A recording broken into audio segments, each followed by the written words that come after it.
देखो रिकॉर्डिंग का मैसेज क्या और स्क्रीन शेयर है। यस। अच्छा, इस क्लास में हम लोग सिंगल एंट्री कर रहे थे। एक क्वेश्चन हमारा इनकम्प्लीट था, वो मैंने तुम लोग को होमवर्क दिया था, ठीक है। वो लास्ट में देखते हैं, टाइम होगा तो आज करवा देंगे। आज हम लोग जो स्टार्ट करने वाले that is hire purchase.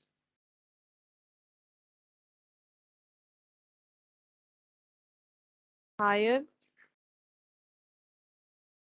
Purchase, ठीक है। ये वाला टॉपिक स्टार्ट करेंगे। तो हायर परचेज मतलब क्या होता है? नॉर्मली अगर हम लोग कुछ परचेज करते हैं तो वो कितने तरह से परचेज कर सकते हैं? अगर हम लोग कुछ परचेज करते हैं तो मेनली दो तरह से कर सकते हैं, या तो कैश परचेज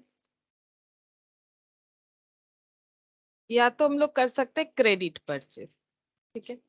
तो कैश परचेज मतलब हमारे पास अवेलेबल कैश है, हम लोग जो चाहे उससे खरीद सकते हैं। अगर तो हम लोग कैश ही खरीदना पसंद करेंगे, कैश परचेज, ठीक है। क्रेडिट परचेज कब, मतलब क्रेडिट परचेज कब करते हैं? जब हमारे पास रिसोर्स, मतलब हमारे पास जो है पैसा अवेलेबल नहीं है तो हम लोग क्रेडिट में खरीद सकते हैं। अब क्रेडिट परचेज देखो, क्रेडिट परचेज हम लोग जो है वो कितने तरीके से कर सकते हैं। क्रेडिट परचेज जो है वो हो सकता है कि शॉर्ट पीरियड के लिए, ठीक है। शॉर्ट पीरियड के लिए मतलब जैसे कुछ दिन के बाद ही पैसा दे देंगे, एक दो दिन में दे देंगे, ठीक है। एक हो सकता है थोड़ा सा लॉन्ग पीरियड के लिए, ठीक है। लॉन्ग पीरियड जैसे कि मान लो जिसके लिए बिल्स ड्रॉ किया जाता है, ठीक है, थोड़ा सा ज्यादा टाइम होता है, बहुत शॉर्ट पीरियड नहीं होता है। तो उसमें बिल्स ड्रॉ किया जाता है ताकि एक प्रूव रहे कि हाँ, हम लोगों ने इस कस्टमर को क्या किया है। एक्चुअली ये बिल्स ड्रॉ का कंसेप्ट जो है, जो सेलर है उसी के दिमाग में आएगा, क्योंकि परचेजर का अगर नियत खराब हो तो वो खरीद के भाग सकता है, लेकिन प्रूफ क्या है? बिल्स ड्रॉ करेंगे तो वो एक प्रूफ का काम करता है, ठीक है। और अगर फिक्स्ड एसेट को खरीदना है क्रेडिट में, एक्चुअली यहाँ पर चैप्टर इसी के ऊपर है, फिक्स्ड एसेट को अगर क्रेडिट में खरीदना है तो देखो, बेटर लाइफ के लिए गुड्स का कंजम्पशन जो है एक नॉर्मल मैटर हो गया कि सभी को सब चीज आज के डेट पे जरूरी है। जैसे मान लो किसी को गाड़ी खरीदना है, ठीक है, फोर व्हीलर, लेकिन उसके पास उतना पैसा नहीं है कि वो कैश देके खरीद ले, ठीक है। और शॉर्ट पीरियड का क्रेडिट ले ले कि कुछ दिन बाद दे देंगे, वैसा भी पॉसिबल नहीं है, ठीक है। और बिल्स ड्रॉ करके ये सब चीज होता नहीं है। तो फिक्स्ड एसेट अगर हमें खरीदना है क्रेडिट में, तो हमें उसे क्या कैसे खरीदना पड़ेगा? नॉर्मली हम लोग बोलते हैं कि इंस्टॉलमेंट में लिए हैं, ठीक है। लेकिन इंस्टॉलमेंट और हायर परचेज में थोड़ा सा डिफरेंस होता है, ठीक है। हम लोग जो वर्ड है वो कभी हायर परचेज यूज नहीं करते हैं, रियल मतलब डेली लाइफ में हम लोग नॉर्मली कोई भी चीज खरीदते इंस्टॉलमेंट ही बोलते हैं। कोई भी चीज मतलब जैसे अगर हम लोग एक नॉर्मल मान लो लैपटॉप खरीद रहे हैं तो भी बोलते हैं कि लैपटॉप फिक्स्ड एसेट है, ऑब्वियसली, ठीक है। लेकिन मेनली लग्जरियस गुड्स के लिए जो होता है ना, मतलब जिसका रीसेल वैल्यू होता है उसी को हायर परचेज में बेचा जाता है, ठीक है। बाकी को इंस्टॉलमेंट में बेचा जाता है। जैसे देखो आज के डेट में अगर इंस्टॉलमेंट देखोगे तो सारी चीजों का इंस्टॉलमेंट मिल जाएगा, ईएमआई मिल जाएगा, ठीक है। कुछ भी खरीद के देखो कि ईएमआई फैसिलिटी बहुत बार अवेलेबल, ऐसे कि मतलब कपड़े पे भी होता है, ठीक है। कोई एक ड्रेस खरीदना है उसको भी ईएमआई में पे कर सकते हो, कोई बुक खरीदना है उसको भी ऑनलाइन में स्पेशली ये सारा चीज हो सकता है, ठीक है, कि ईएमआई में हम लोग खरीद सकते हैं। लेकिन यहाँ पर वो छोटे छोटे चीजों के लिए बात नहीं हो रहा है, ठीक है। यहाँ पर बात हो रहा है फिक्स्ड एसेट के लिए, ठीक है। तो जो इंक्रीजिंग डिमांड है ताकि हम लोग का लाइफ जो है बेटर हो, तो सभी को सब चीज चाहिए, बट सबके पास परचेजिंग पावर सबका तो एक जैसा नहीं हो सकता है, सबके पास उतना पैसा नहीं हो सकता है कि कैश में खरीद ले, ठीक है। तो इसके लिए क्या किया जाए? अब जो सेलर है उसको भी तो मार्केट ब्रॉड करना है, वो सिर्फ उन्हीं लोगों को बेचेगा जो खरीद सकता है, जो खरीद मतलब एकदम कैश देके खरीद सकता है या कुछ दिनों में क्रेडिट के हिसाब से खरीद सकता है। तो फिर उसका मार्केट भी तो एनहेंस नहीं कर रहा है ना। अगर उसको भी ज्यादा लोगों को बेचना है, अपना मार्केट इंक्रीज करना है, तो कुछ एक ऐसा फैसिलिटी होना चाहिए ताकि सेलर को भी बेनिफिट हो जाए और परचेजर भी अपना जो मतलब रिक्वायरमेंट है वो खरीद सके, ठीक है। तो इसी के लिए ये रूल्स आया है कि हम लोग क्या कर सकते हैं, इंस्टॉलमेंट में परचेज कर सकते हैं। ये देखो, दोनों चीजें दिखा देते हैं। इंस्टॉलमेंट में परचेस कर सकते हैं। इंस्टॉलमेंट में परचेस करने से क्या होता है, कभी कभार डाउन पेमेंट देना पड़ता है और कोई कोई केस में डाउन पेमेंट नहीं भी देना पड़ता है। नॉर्मली डाउन पेमेंट जो है देना पड़ता है, ठीक है। ये देखो, नॉर्मली डाउन पेमेंट देना पड़ता है। डाउन पेमेंट देके, ठीक है, डाउन पेमेंट देने के बाद जो बच जाता है, ठीक है, रिमेनिंग पोर्शन जो रह जाता है, रिमेनिंग उस पे क्या हो जाता है, उसको लोन मान लिया जाता है। ठीक है, मतलब अगर एक लैपटॉप मान लो 2 लाख का है, फॉर एग्जाम्पल अगर 2 लाख का है, इसका 10% यानी 20,000 अगर हम लोग डाउन पेमेंट करते हैं तो 1,80,000 अभी हम लोग नहीं देंगे, हम लोग बोलते हैं इसका ईएमआई कर दीजिए। ठीक है, मतलब ये हो गया हम लोग का आउटस्टैंडिंग अमाउंट, जिसको हम लोग बोल सकते हैं लोन। ठीक है, जितना पैसा अभी रीपे नहीं कर पाएंगे ऐसा बोल रहे हैं, इसको हम लोग क्या बोलेंगे, लोन।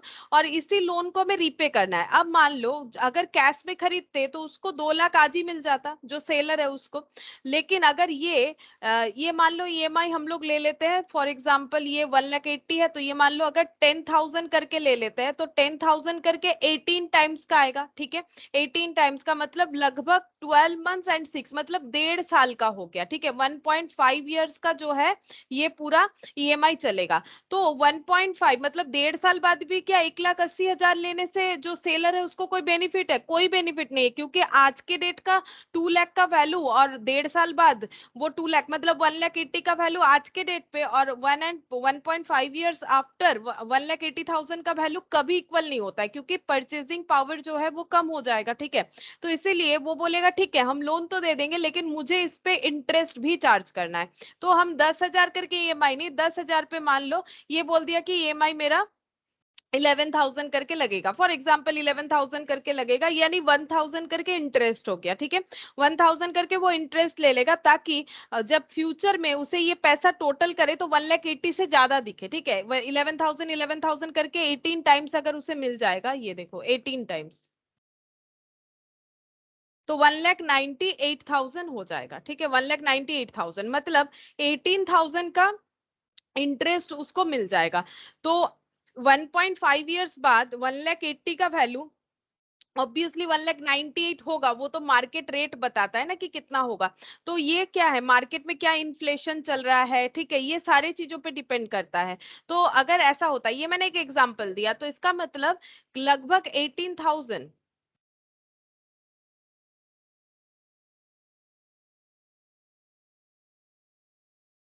गुड मॉर्निंग इनकी। Good morning ma'am.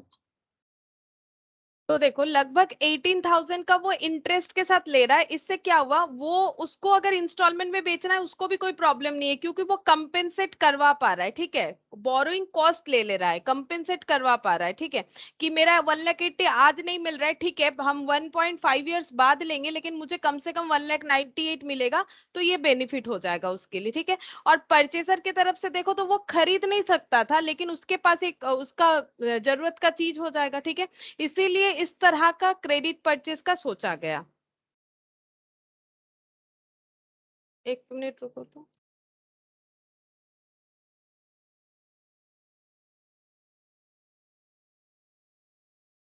कोई यहाँ पर शो तो हो ही नहीं रहा है।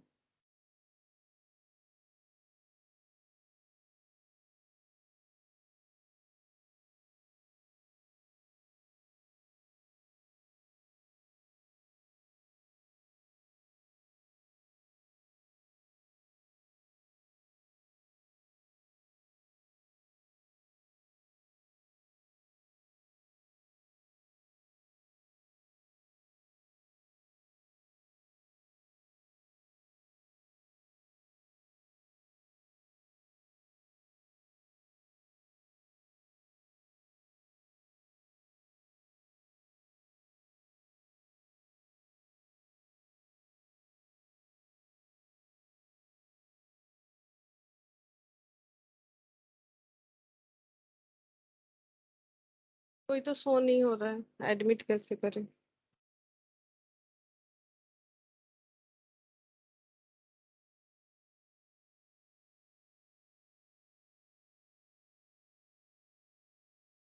ठीक है चलो। तो ये इंस्टॉलमेंट में हो गया। तब हायर परचेस क्या होता है, अब ये इंस्टॉलमेंट है तो हायर परचेस क्या हो जाएगा, देखो हायर परचेस भी ऐसा ही एक सिस्टम है जहां पर हम लोग अपना जरूरत का चीज इस तरह से खरीद सकते हैं।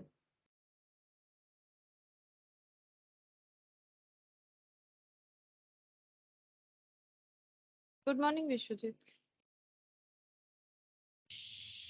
Ma'am morning ma'am. हाँ बोलो इनके।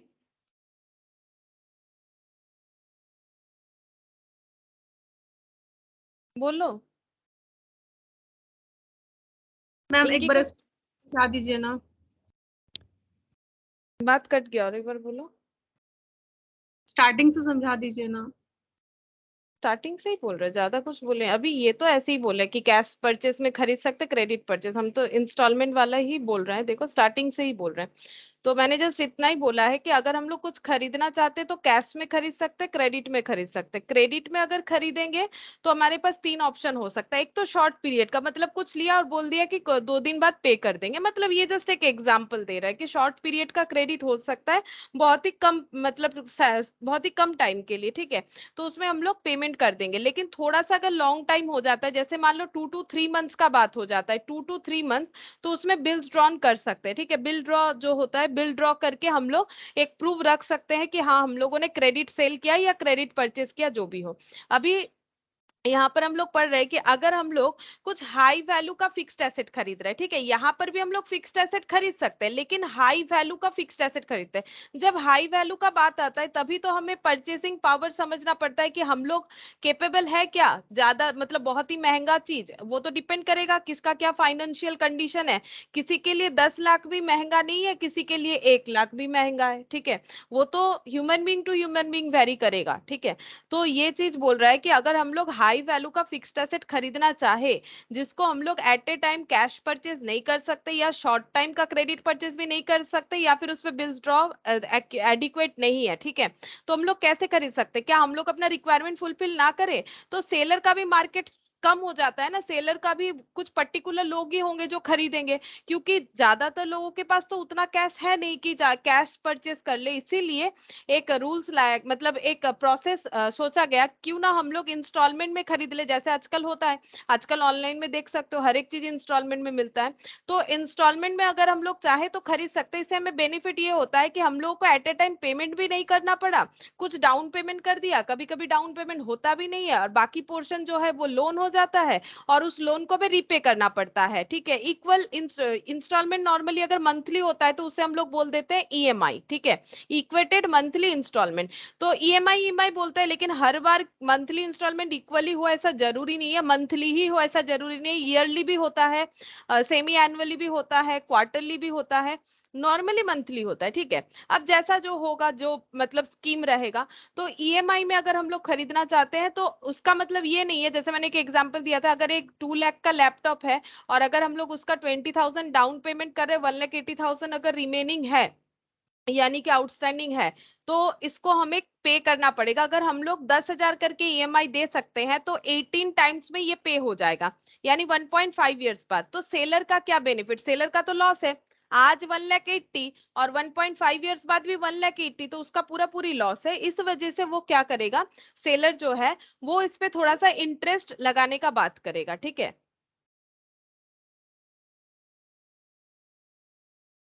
इंटरेस्ट का बात करेगा, ताकि फ्यूचर में जब उसे 1,80,000 मिले, उससे ज्यादा मिले और उसका भी कंपेंसेट हो जाए, उसे भी लॉस ना लगे। क्योंकि आज 1,80,000 की जगह 1.5 साल बाद भी 1,80,000, ये तो उसके लिए लॉस हो जाएगा, क्योंकि वैल्यू तो कम हो जाएगा पैसे का, ठीक है।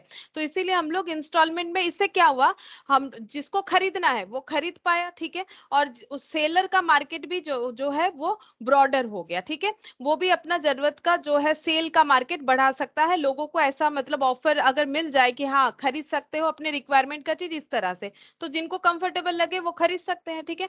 अब लेकिन हायर परचेस क्या होता है, हायर परचेस और इंस्टॉलमेंट में फिर फर्क क्या है? हायर परचेस जो है वो होता है नॉर्मली इस तरह के फिक्स्ड एसेट के लिए जिसका रीसेल वैल्यू होता है, ठीक है, जिसका रीसेल वैल्यू होता है, इस तरह के फिक्स्ड एसेट को हायर परचेस में बेचा जाता है, ठीक है।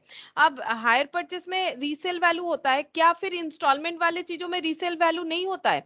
होता है, लेकिन उतना भी नहीं होता है। जैसे देखो, अगर जैसे हायर परचेज में क्या होता है, बड़ा बड़ा लॉरी, ट्रक, ठीक है, बस, ये सब चीज खरीदा बेचा जाता है। तो अगर देखो, ट्रक, लॉरी, ये सब का रीसेल वैल्यू काफी ज्यादा है। अगर आज कोई बोलेगा मैंने एक फ्रिज खरीद लिया है, ठीक है, मैंने एक लैपटॉप खरीद लिया, या फिर एक फ्रिज खरीदा है, एक एसी खरीदा है, तो इसका रीसेल वैल्यू कितना होगा? आज के डेट पे इसका रीसेल वैल्यू उतना नहीं है, क्योंकि एक टाइम पे ये सारी चीज लग्जरियस होते थे, बट आज तो लग्जरियस नहीं है, ठीक है। तो इसका रीसेल वैल्यू नहीं है, ये सब सेकेंड हैंड चीजों का उतना वैल्यू नहीं है। लेकिन एक सेकेंड हैंड ट्रक, एक सेकेंड हैंड लॉरी या सेकेंड हैंड कोई भी मोटर व्हीकल, ये सब का फिर भी वैल्यू है, ठीक है। ऑब्वियसली ज्यादा वैल्यू है ये सब चीजों से। बट सेकेंड हैंड लैपटॉप हो गया, फ्रिज हो गया, मतलब इलेक्ट्रॉनिक्स जो भी चीज होता है, ठीक है, या फिर ऐसे चीज जो हम लोग इंस्टॉलमेंट में खरीद रहे हैं बट उसका सेकेंड हैंड उतना रीसेल वैल्यू नहीं है। तो रीसेल वैल्यू जिसका हाई है वो हायर परचेज में होता है। क्यों? इससे सेलर का ये बेनिफिट है कि अगर परचेजर नहीं दे पाता है, ईएमआई कंप्लीट नहीं कर पाता है, तो परचेजर से वो लेके चला जाएगा प्रोडक्ट को और उसको थोड़ा मॉडिफाई करके बेच दिया। मान लो किसी ने एक ट्रक खरीदा था बिजनेस करने के लिए, ठीक है, अब वो जो है वो ईएमआई नहीं भर पा रहा है, तो फिर सेलर क्या करेगा, उसे कुछ टाइम देगा कि ठीक है कुछ टाइम और दे देते, कुछ टाइम और दे देते। अगर नहीं भर पाएगा तो क्या करेगा, आके वो ट्रक लेके चला जाएगा। और अगर उसे कुछ लगेगा कि मॉडिफिकेशन करना चाहिए तो मॉडिफिकेशन करके उसे बेच देगा और उसका अच्छा खासा रीसेल वैल्यू से मिल सकता है। लेकिन एक फ्रिज जिसको हम लोग यूज कर रहे हैं, मान लो उसका हम लोगों ने 8-10 महीने का ईएमआई ले लिया, अब उसको यूज करते करते उसका हालत क्या हुआ होगा, फिर उसका रीसेल वैल्यू अगर होगा भी, रीसेल वैल्यू तो थोड़ा बहुत होगा लेकिन कितना होगा, क्या वो मार्केट में सेलेबल जैसा कंडीशन में होगा? बिल्कुल नहीं। लोग बोलेंगे हम ये सेकेंड हैंड वाला क्यों खरीदे, हम पैसा देके नया वाला ही खरीद लेंगे, क्योंकि सेकेंड हैंड वाला तो कुछ एकदम कम पैसे में तो मिलने वाला है नहीं, और कम पैसे में देगा भी तो लोग क्यों खरीदेगा अगर वो खराब निकल जाए। लेकिन गाड़ी वाड़ी का बात अलग होता है, ठीक है। तो इसीलिए जो हायर परचेज है वो वैसे प्रोडक्ट के लिए रखा जाता है जिसका रीसेल वैल्यू काफी ज्यादा है, यूज होने के बाद भी रीसेल वैल्यू काफी ज्यादा है, ठीक है। इसीलिए हायर परचेज में हमेशा वैसे फिक्स्ड एसेट बेचना चाहिए जिसपे रीसेल वैल्यू काफी अच्छा होगा। लेकिन इंस्टॉलमेंट में वो सारा चीज बेचा जाता है जिसका रीसेल वैल्यू उतना नहीं होता है। सेलर के लिए बिल्कुल वो कंफर्टेबल नहीं होता है रीसेल वैल्यू, ठीक है, कि सेलर का कोई बेनिफिट नहीं है, अगर वो रिपोजेस करके लेके भी आ जाए तो उसका कोई बेनिफिट नहीं है। तो दोनों का डिफरेंस देखो क्या होगा, इंस्टॉलमेंट और इसमें डिफरेंस क्या होता है, इंस्टॉलमेंट और hire purchase.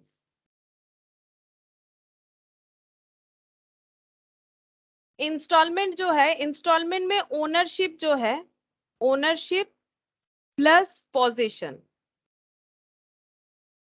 Ownership plus position transfer हो जाता है at the time of sale. जब बेच दिए, मान लो एक टीवी ले लियो इंस्टॉलमेंट में, तो जब टीवी खरीद रहे हो इंस्टॉलमेंट में खरीदे, पूरा पेमेंट नहीं किए, फिर भी पोजीशन तो मिलेगा ही, रखने का अधिकार तो मिलेगा, उसके साथ साथ ओनरशिप भी मिल जाएगा जब बिक गया तभी। लेकिन अगर हायर परचेस में खरीदते हैं तो क्या ट्रांसफर होता है, only position transfer, only position transfer होता है, ठीक है, सिर्फ और सिर्फ पोजीशन ट्रांसफर होता है, नो ओनरशिप, ठीक है, ownership ownership transfer. Last, ownership होता है लास्ट में जब पेमेंट होता है तो। हाँ, ओनरशिप तब ट्रांसफर होगा जब हम लोग सारा इंस्टॉलमेंट सही सही क्लियर कर देंगे। अगर एक भी, मान लो 10 इंस्टॉलमेंट था, 9 सही किया, एक नहीं दे पा रहे हैं, तो जो सेलर है वो आके प्रोडक्ट लेके चला जाएगा एक स्टिपुलेटेड टाइम के अंदर, मतलब ऐसे नहीं कि आके अचानक से उठा के लेके चला जाएगा, बोलेगा दे दीजिए लास्ट इंस्टॉलमेंट है दे दीजिए। अगर वो बाई चांस नहीं, बिल्कुल नहीं दे पा रहा है, तो वो लेके चला जाएगा, रिपोजेस बोला जाता है, पोजेशन रखने का अधिकार, रिपोजेशन मतलब वो अधिकार ले लेना। और जितना 9 इंस्टॉलमेंट में पैसा लिया है सेलर ने वो भी कभी रिटर्न नहीं करेगा। जैसे बैंक का लोन सोच लो, कि लोन का मान लो हम लोग ईएमआई भर रहे हैं, ठीक है, लोन का ईएमआई भर रहे हैं, मान लो एक घर लोन पे लिया है या फिर एक गाड़ी लोन पे लिया है, तो अगर हम लोग लास्ट ईएमआई नहीं कंप्लीट कर पाएंगे तो लोन कंप्लीशन होता है, नहीं होता है, ठीक है, नहीं होगा। और इसका मतलब ये नहीं है कि हम लोग ईएमआई नहीं कंप्लीट कर पाए तो आगे का जितना पेमेंट है वो कोई रिटर्न कर देगा, ऐसा भी नहीं होता है। तो रिटर्न कुछ भी नहीं होगा, ठीक है। लेकिन ओनरशिप यहाँ पर तभी ट्रांसफर होगा जब लास्ट इंस्टॉलमेंट क्लियर हो जाएगा। तो यहाँ पर लिखते हैं ओनरशिप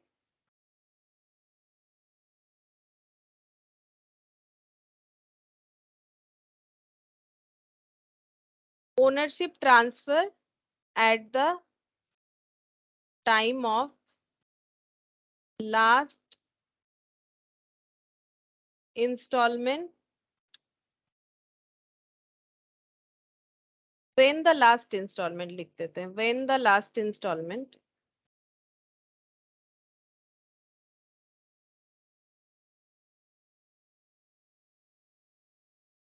ठीक है, तब ओनरशिप जो है ट्रांसफर हो जाएगा, ठीक है।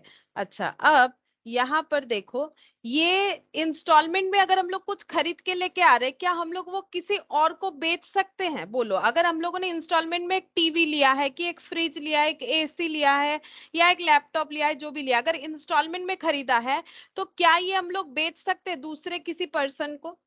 इंस्टॉलमेंट चल रहा है, क्या बेच सकते हैं?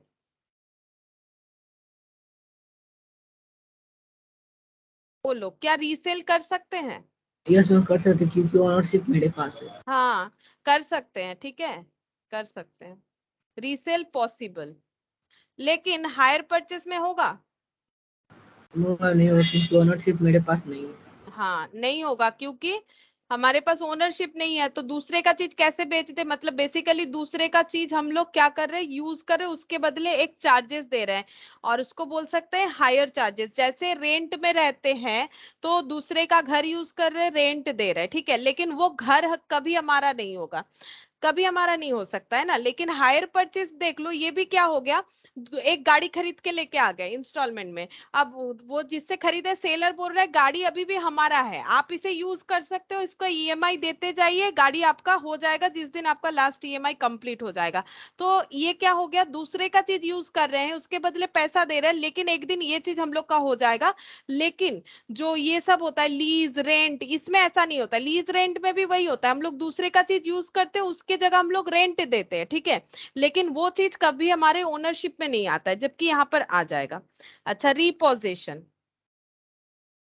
क्या रिपोजिशन हो सकता है इंस्टॉलमेंट में? अगर ओनरशिप है, रिपोजिशन मतलब छीन के लेके चले जाना, क्या मेरा चीज कोई मेरे से ले सकता है? इंस्टॉलमेंट में नहीं होगा, हायर परचेज में हाँ, होगा। इसमें नॉट पॉसिबल हो जाएगा, क्योंकि अगर मेरे नाम है उसमें, मेरा चीज है, मेरा ओनरशिप है, मेरे पास उसका पूरा डॉक्यूमेंट है कि मेरा ओनरशिप है उसमें, तो कोई रिपोजेस नहीं कर सकता। लेकिन मेरे पास ऐसा डॉक्यूमेंट है ही नहीं जहां पर मेरा ओनरशिप शो हो हायर परचेज में, तो रिपोजेशन पॉसिबल है। अगर ईएमआई नहीं दे रहे ठीक ठाक से, तो रिपोजेस्ट कर सकता है।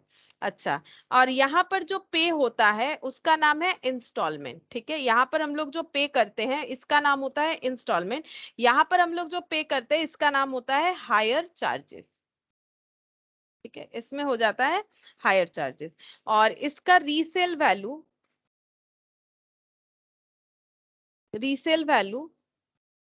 नहीं है, ठीक है, इसका रीसेल वैल्यू है, ठीक है, रीसेल वैल्यू नहीं है इसका। वैसे देखो, स्क्रैप के भाव पे कुछ भी जा सकता है, रीसेल वैल्यू और स्क्रैप में डिफरेंस होता है। रीसेल मतलब इसको जब बेचेंगे तो इससे ठीक ठाक एक अमाउंट आए, तब तो उसे सेल करके फायदा नहीं, तो वो तो कबाड़े वाले को दे दो, क्योंकि स्क्रैप वैल्यू मिलेगा तो क्या, अगर एक मान लो 10,000 का फ्रिज का 2,000 मिलेगा, तो वो रीसेल वैल्यू नहीं होता है ना। रीसेल वैल्यू कैसे होता है, वो सेल वैल्यू नहीं हुआ, वो तो बेकार में, वो तो स्क्रैप वैल्यू हो गया। रीसेल वैल्यू इसका नहीं होता इस तरह की चीजों का, बट इस तरह की चीजों का रीसेल वैल्यू होता है, ठीक है। यहाँ पर जैसे क्या खरीदा जा सकता है, यहाँ पर होता है वैल्यूएबल फिक्स्ड एसेट, ठीक है, यहाँ पर क्या खरीद सकते हैं, इस प्रोसेस में क्या खरीद सकते हैं या फिर क्या बेचना प्रेफर करेंगे सेलर? वैल्यूएबल फिक्स्ड एसेट, या फिर लग्जरियस आइटम बोल सकते हो, ठीक है, पैसे के हिसाब से लग्जरियस आइटम। और यहाँ पर हो जाएगा जैसे जो लग्जरियस आइटम नहीं है, not much valuable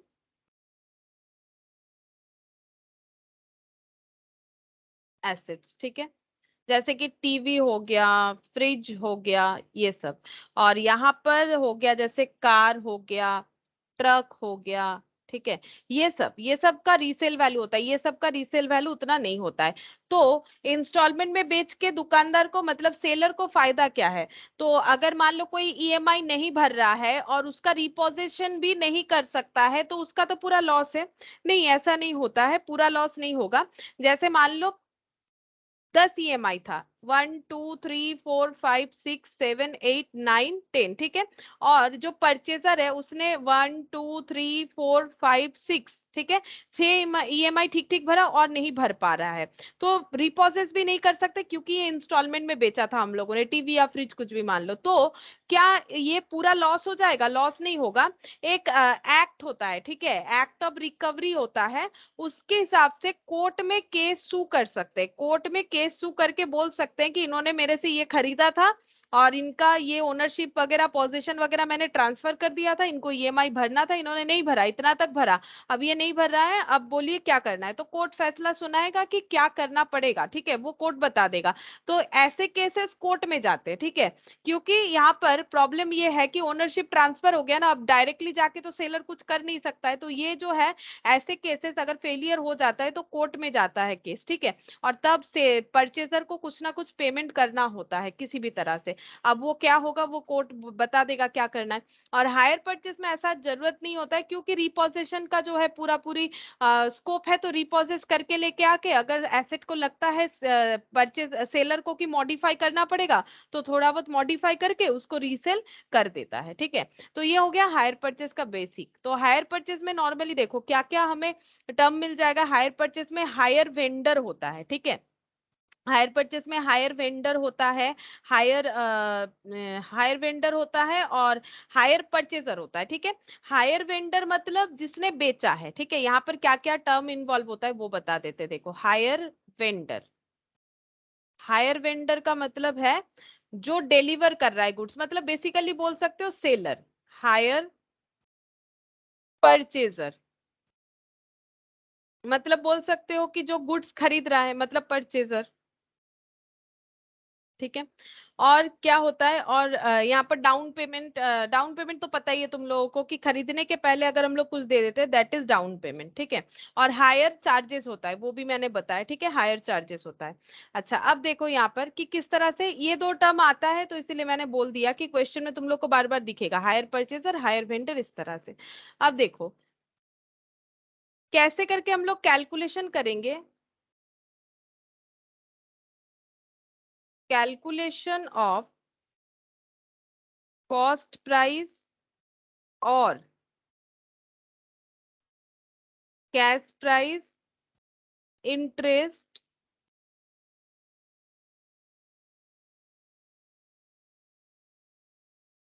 interest instalment.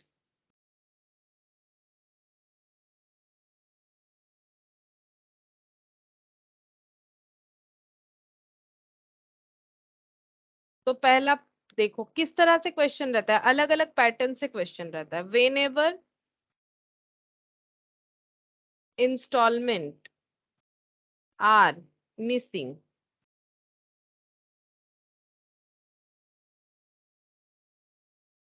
The installment should B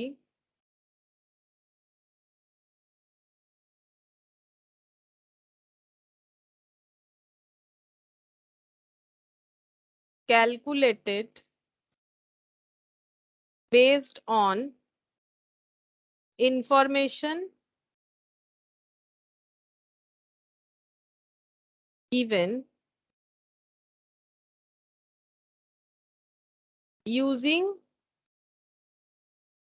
following formula।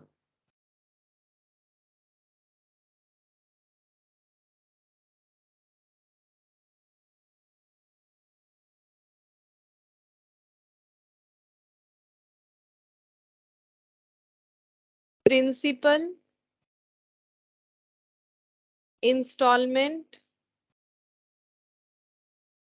यहाँ पर ना हायर चार्जेस जो है ये लैंग्वेज कम यूज होता है, तो इंस्टॉलमेंट भी लिखेंगे, क्योंकि इंस्टॉलमेंट भी मिलेगा तुम लोग को अपने अपने मैट में देखोगे। क्योंकि हायर परचेज जो है या हायर सेल बोलो जो भी बोलो, ये हम लोग नॉर्मली जो है कंसेप्चुअली सीख गए, लेकिन क्वेश्चन में ना हायर परचेज लिखेगा लेकिन इंस्टॉलमेंट वाला लैंग्वेज ही यूज करेगा, ठीक है, इंस्टॉलमेंट वाला लैंग्वेज ही यूज करेगा, जबकि इंस्टॉलमेंट में खरीदना और हायर परचेज में डिफरेंस होता है, ठीक है। फंडामेंटल्स तो हम लोगों को पता चल गया कि क्या डिफरेंस है, बट लैंग्वेज जो है यही ज्यादा यूज है, यूज यही है, तो यही रहेगा, ठीक है। तो कॉस्ट प्राइस या कैश प्राइस जो भी होगा एसेट का, वो होता है प्रिंसिपल वैल्यू। उस पे हम लोग को क्या पे करना पड़ सकता है, उस पे हम लोगों को पे करना पड़ सकता है डाउन पेमेंट। डाउन पेमेंट जो है वो प्रिंसिपल का ही पार्ट होता है, डाउन पेमेंट जो है वो प्रिंसिपल का ही पार्ट होता है। उसके बाद जो बच जाता है उसे हम लोग बोलेंगे बैलेंस, ठीक है। और इस पे हमारा लोन हो सकता है, तो यहाँ पर डाउन पेमेंट जो पे हो गया उसको हम लोग यहाँ पर ऐसे दिखा देते हैं, ठीक है। डाउन पेमेंट में कोई इंटरेस्ट नहीं होता है, ठीक है। अच्छा, अब बैलेंस जो वैल्यू बच गया, इस पे हमें क्या देना पड़ेगा, इस बैलेंस अमाउंट पे हमें देना पड़ता है इंटरेस्ट। ये जो बैलेंस अमाउंट है इस पे हम लोग कैलकुलेट करेंगे इंटरेस्ट, और जितना इंटरेस्ट होगा और प्रिंसिपल दोनों मिला के हो जाएगा हम लोग का इंस्टॉलमेंट। अभी तो ऐसे लिख रहे हैं, लिख लो, एक क्वेश्चन करेंगे तो समझ जाओगे किस तरह से ये होगा, ठीक है। ऐसे अभी ये तो कुछ वैल्यूज दिए नहीं है मैंने, तो कैसे समझ में आएगा, तो ऐसे लिख लो एक बार पैटर्न जो है। फिर से principal paid,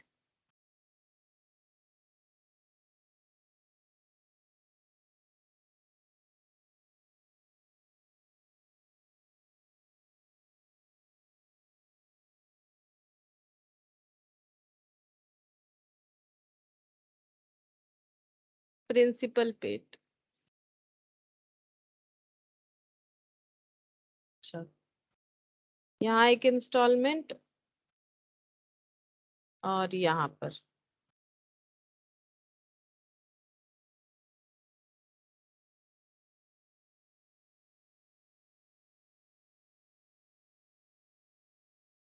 whenever question requires equal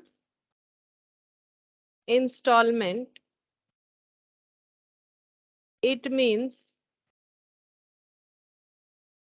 equal principal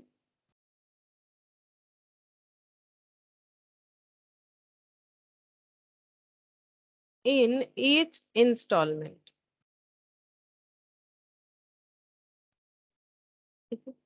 अच्छा, अब ये पूरा चीज समझ में आएगा एक क्वेश्चन के साथ, ठीक है। देखो पहले क्वेश्चन लिखते हैं, फिर वहां से समझाएंगे कि ये पैटर्न कैसे हमारा यूजफुल होगा। मेरे को बैक कीजिएगा। अच्छा, इसके नीचे ही जगह था, ठीक है, इसके नीचे ही लिख लेंगे।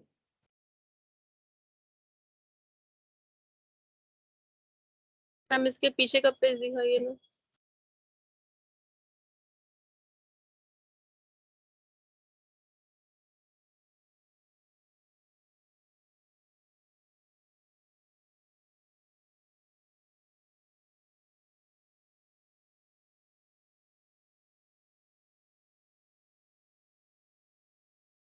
हो गया मैम।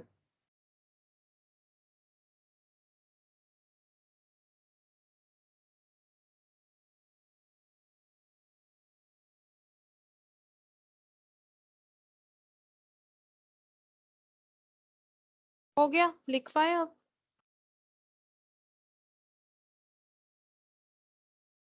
यस मैम, हो गया।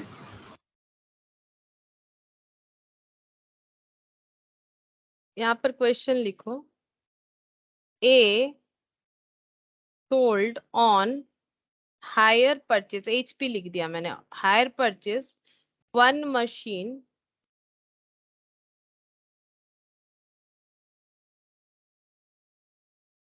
Down payment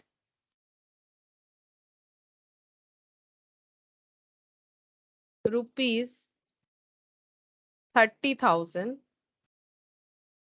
cost price ₹2,20,000, rate of interest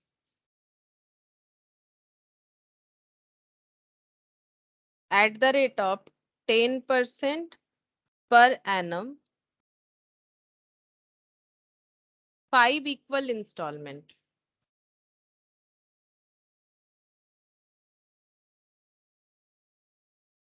along with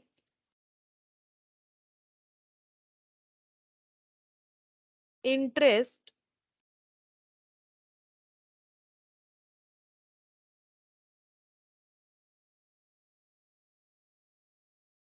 one to be paid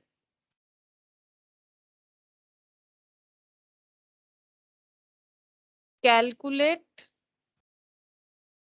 installment amount।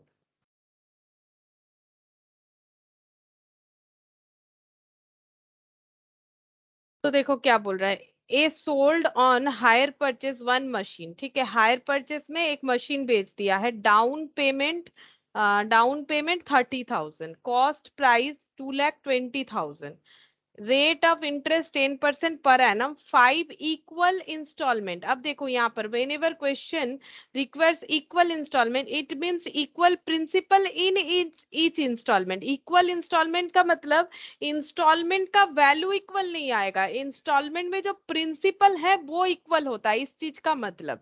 ये बताते कैसे होगा, with interest 1 to be paid, ठीक है, इसके साथ इंटरेस्ट भी पे करना है। कैलकुलेट इंस्टॉलमेंट अमाउंट, हमें हर एक इंस्टॉलमेंट कैलकुलेट करके बताने के लिए बोला है। तो देखो कैसे होगा।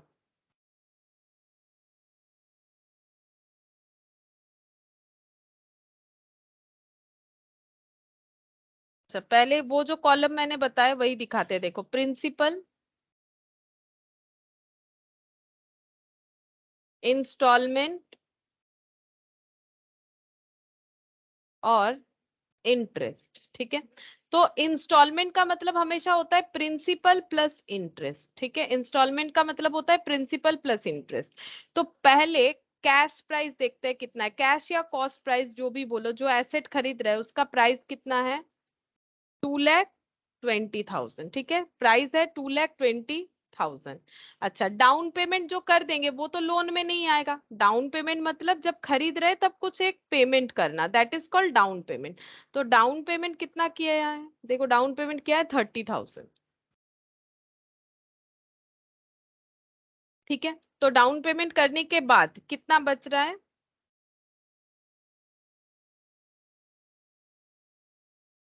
1,90,000, ठीक है। तो इतना बोलो कि लोन कितना होगा, लोन अमाउंट क्या पूरा 2,20,000 होगा या 1,90,000 होगा, लोन अमाउंट कितना होगा। अगर बाकी पैसा हम लोग ईएमआई में देंगे तो loan amount, total loan amount कितना हो रहा है, 1,90,000। 1,90,000। अच्छा, यहाँ पर इंस्टॉलमेंट में एक इंस्टॉलमेंट लिख देते हैं हम लोग, ये इंस्टॉलमेंट है नहीं लेकिन इस कॉलम में लिख सकते हैं, ब्रैकेट में लिख देते हैं, ये इंस्टॉलमेंट नहीं है, ये डाउन पेमेंट है, ये मैंने यहाँ पर लिख दिया, ठीक है। तुम लोग चाहो तो नहीं भी लिख सकते हो। अब बोलो इंटरेस्ट किस पे लगता है, लोन अमाउंट पे। इंटरेस्ट किस पे लगता है, लोन अमाउंट पे लगता है। तो इंटरेस्ट पहले कितने पे लगेगा, इस लोन अमाउंट पे लगेगा। तो ये देखो यहाँ पर क्या बोला है, यहाँ पर बोला है कि 5 इक्वल इंस्टॉलमेंट में देंगे। इक्वल इंस्टॉलमेंट का मतलब equal principal in each installment, ठीक है, हर एक इंस्टॉलमेंट इक्वल प्रिंसिपल। तो 1,90,000 हमें 5 टाइम्स में पे करना है लेकिन इंटरेस्ट के साथ। तो प्रिंसिपल टोटल ये बच गया, ये टोटल प्रिंसिपल बच गया, प्रिंसिपल टोटल था 2,20,000, बचा है 1,90,000। अगर इस प्रिंसिपल को 5 इक्वल इंस्टॉलमेंट में देंगे तो एक एक अमाउंट कितना होगा, बोलो, एक एक वैल्यू 38,000। तो 38,000 करके हमें हर एक इंस्टॉलमेंट में प्रिंसिपल लेना पड़ेगा, ठीक है। और इंटरेस्ट कैसे कैलकुलेट होता है, लोन अमाउंट पे। तब ये देखो 5 इंस्टॉलमेंट होगा तो 5 इंस्टॉलमेंट में, सब इंस्टॉलमेंट का मतलब प्रिंसिपल प्लस इंटरेस्ट, तो पहला इंस्टॉलमेंट कितना हो जाएगा 38,000 प्लस इसमें जो इंटरेस्ट होगा 19,000। हाँ 19,000 हो जाएगा। फिर उसके बाद 38,000 प्लस उस पे जितना इंटरेस्ट होगा, सेकेंड वाला, थर्ड वाला, फोर्थ वाला और यहाँ पर फिफ्थ। इस तरह से 5 इंस्टॉलमेंट हो जाएगा। इक्वल इंस्टॉलमेंट मतलब इक्वल प्रिंसिपल, तो इक्वल प्रिंसिपल कर दिया, 1,90,000 को 5 पार्ट में डिवाइड कर दिया क्योंकि 5 बार में देना है। इंटरेस्ट कितना लगेगा, इंटरेस्ट उतना लगेगा जितना लोन रहता है। तो इंटरेस्ट लगेगा पहले बार 1,90,000 पे 10%, ये क्वेश्चन बता दिया था। तो 1,90,000 पे 10% यानी कि 19,000, ठीक है। अगर ये 19,000 हो जा रहा है तो पहला ईएमआई कितना हो जाएगा, टोटल करने से पता चल जाएगा। पहला इंस्टॉलमेंट 38,000 प्लस 19,000 कितना हो जाएगा, 57,000। 57,000, पहला ईएमआई इतने का हो गया।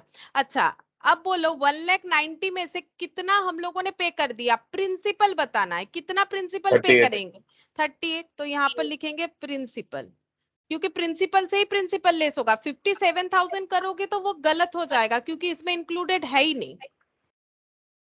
38,000 लेस कर देते, कितना बचेगा 1,52,000। 1,52,000। अब इस पे 10% देखो, फिर से लोन अमाउंट कितना हो गया, लोन कम हो जाता है ना, जैसे जैसे प्रिंसिपल पे करोगे लोन कम होता जाएगा। तो 38 पे कर दिए, लोन 1,52,000 हो गया। अब इस पे इंटरेस्ट कैलकुलेट होगा कितना, 10%, तो कितना हो जाएगा 15। 15,000। हाँ 15,200। तो 38,000 तो देना ही है, वो तो पहले से ही डिसाइडेड है, वो तो देना ही पड़ेगा। 1,90,000 का 38 करके 5 बार में तो देना ही है, प्लस कुछ एक्स्ट्रा देना पड़ेगा, दैट इज इंटरेस्ट। तो ये टोटल होने पे यहाँ का ईएमआई पता चल जाएगा कितना हो गया। 53,200। हाँ 53 53,200। अच्छा, अब यहाँ पर प्रिंसिपल कितना पे हो जाएगा?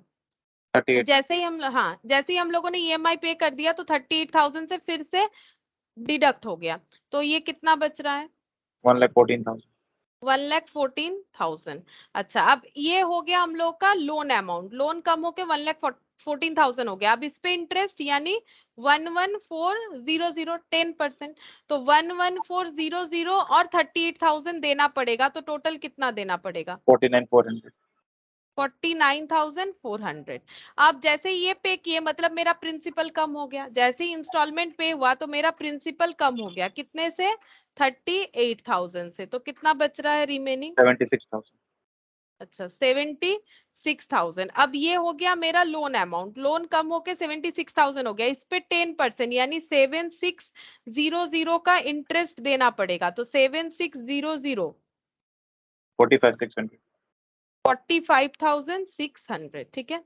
अच्छा, अब जैसे ही ये 45,600 पे कर दिया मतलब 38,000 फिर से पे कर दिया हम लोगों ने प्रिंसिपल।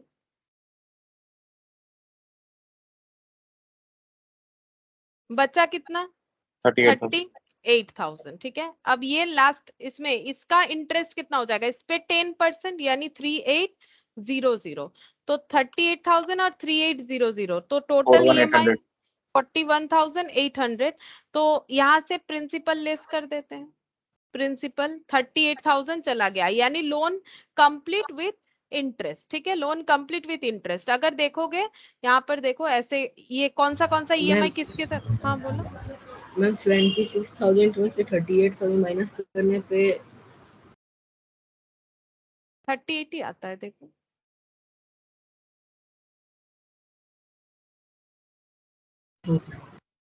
38 ही आता है देखो। ठीक है, मेरा लाइन बाय लाइन ही हुआ है। ये देखो कैसे हो रहा है। पहले 2,20,000 का चीज खरीद लिया, 30,000 डाउन पेमेंट कर दिया, वो इंस्टॉलमेंट नहीं होता है, जस्ट यहाँ पर दिखा दिया मैंने, इसलिए देखो यहाँ कुछ नहीं लिखा है। अगर नहीं दिखाना चाहते हो मत दिखाओ, कोई प्रॉब्लम नहीं है। ये अमाउंट नहीं पे कर पाएंगे तो इस पे इंटरेस्ट देंगे, दे दो 10%। अब खाली इंटरेस्ट कौन लेगा? नहीं, इस पे इसको 5 बार में देंगे, ऐसा हम लोगों ने ईएमआई का ऑफर लिया। ठीक है, 5 बार में दे दीजिएगा, लेकिन इंटरेस्ट के साथ देना पड़ेगा। तो इंटरेस्ट कैसे लगता है? जितना जितना लोन अमाउंट होता है, पहले लोन अमाउंट 1,90,000, इस पे 19,000, और इंटरेस्ट में इंस्टॉलमेंट में प्रिंसिपल इक्वल था तो 1,90,000 का इक्वल पोर्शन 5 बार लिख लिया। अब पहला इंटरेस्ट 19,000, तो ईएमआई इतना हो गया। अब प्रिंसिपल कितना? जैसे ईएमआई पे किए मतलब 38 प्लस 19 पे किए तो 38 यहाँ से डिडक्ट हो गया। अब ये बन गया लोन अमाउंट, इस पे इंटरेस्ट लग गया 15,200। अब ये प्लस ये वाला पे करेंगे तो इतना बन गया। ठीक है, तो ये 38,000 पे हो गया। जैसे ये पे किया 38,000 पे हो गया, इसका मतलब बैलेंस ये बच गया। अब फिर इस पे इंटरेस्ट लग गया, अब पे करना है दोनों को मिला के इतना। जैसे ही पे किए ये यहाँ से डिडक्ट हो गया, लोन अमाउंट हो गया 76,000। अब इस पे इंटरेस्ट लगेगा 7,600। ठीक है, अब ईएमआई भरो दोनों को मिला के इतना, ये भर दिया। अब जैसे ये भरा तो 38,000 पे हो गया, ये देखो 38,000 पे हो गया। अब जैसे 38,000 पे हो गया, बचा हुआ अमाउंट कितना दिख रहा है? 38,000। इस पे इंटरेस्ट लगेगा 3,800।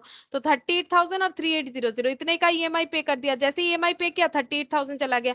तो इस तरह से प्रिंसिपल हम लोग का लेस होते जाएगा। तो ये प्रोसेस से ही हम लोगों को करना है क्वेश्चन। तो ये देखो यहाँ पर यही चीज मैंने लिखने का कोशिश किया था। ठीक है। अच्छा,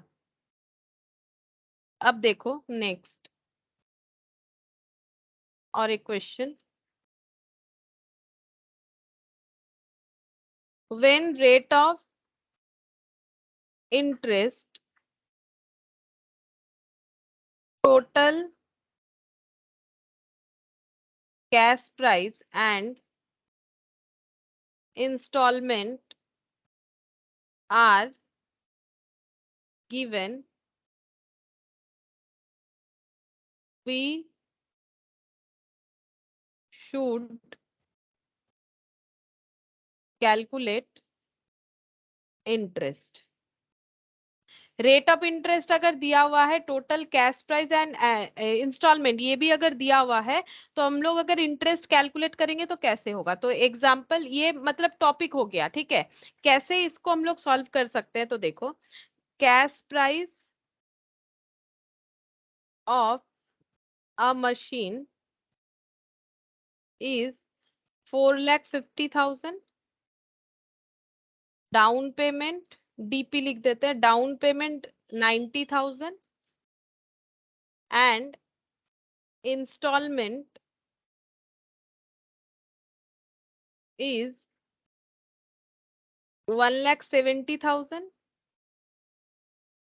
1,50,000, 1,08,460, ठीक है। ये दे दिया है। सपोज अगर क्वेश्चन में ऐसा दे दिया है तो हम लोग को क्या कैलकुलेट करके देना है, इंटरेस्ट कैलकुलेट करके देना है। कैश प्राइस दे दिया है, मशीन का डाउन पेमेंट दे दिया, इंस्टॉलमेंट दे दिया, इंटरेस्ट रेट नहीं दिया है, लेकिन हम लोग को इंटरेस्ट कैलकुलेट करके बताना है। तो कैसे होगा, देखो सेम तरह से ही हम लोग करेंगे। प्रिंसिपल कॉलम बना लेंगे,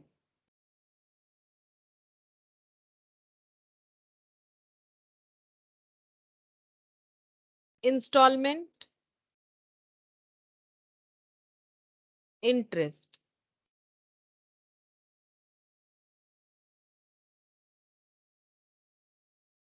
अच्छा तो देखो कैश प्राइस है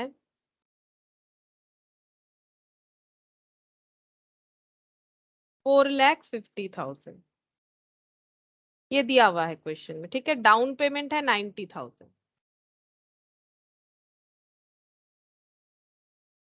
तो बैलेंस आ गया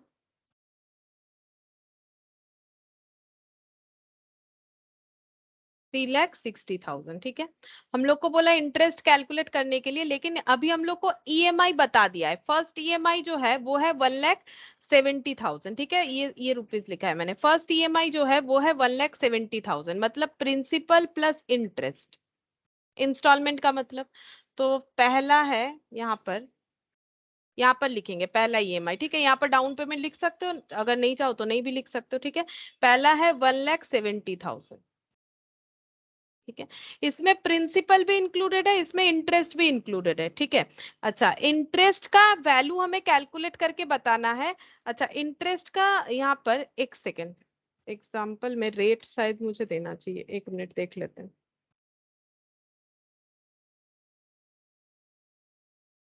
एक इंफॉर्मेशन कम हो गया लग रहा है।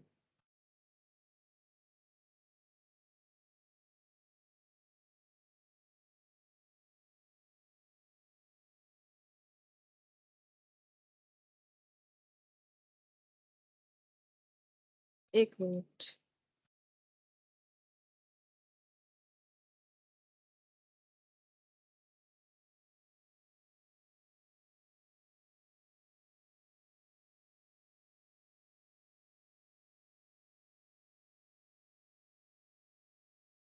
इसमें 10% लगेगा, ठीक है। इंटरेस्ट जो है, इंटरेस्ट है एट द रेट ऑफ 10%, ठीक है। लेकिन हमें अमाउंट कैलकुलेट करना पड़ेगा। इंटरेस्ट का रेट बता दिया eight the rate of 10% per annum, हमें अमाउंट कैलकुलेट करना पड़ेगा, ठीक है। तो अमाउंट इसके अंदर से हमें कैलकुलेट करके बताना है। तो इंटरेस्ट एक सेकेंड, शायद when rate of interest, total cash price and installment are given, we should calculate interest, ठीक है। हाँ अब ठीक हुआ, इंटरेस्ट दे रखा है 10%। तो पहला इंटरेस्ट अमाउंट कितना होगा, ये बताओ, पहला इंटरेस्ट अमाउंट कितना होगा, पहला इंटरेस्ट अमाउंट कितना हो जाएगा। डाउन पेमेंट करने के बाद जो बच रहा है ये पूरा ही तो लोन है, तो इस लोन पे ही इंटरेस्ट लगेगा। तो पहला इंटरेस्ट अमाउंट कितना हो जाएगा, 3,06,000। हाँ बोलो, 36,000 इंटरेस्ट हो गया, ठीक है।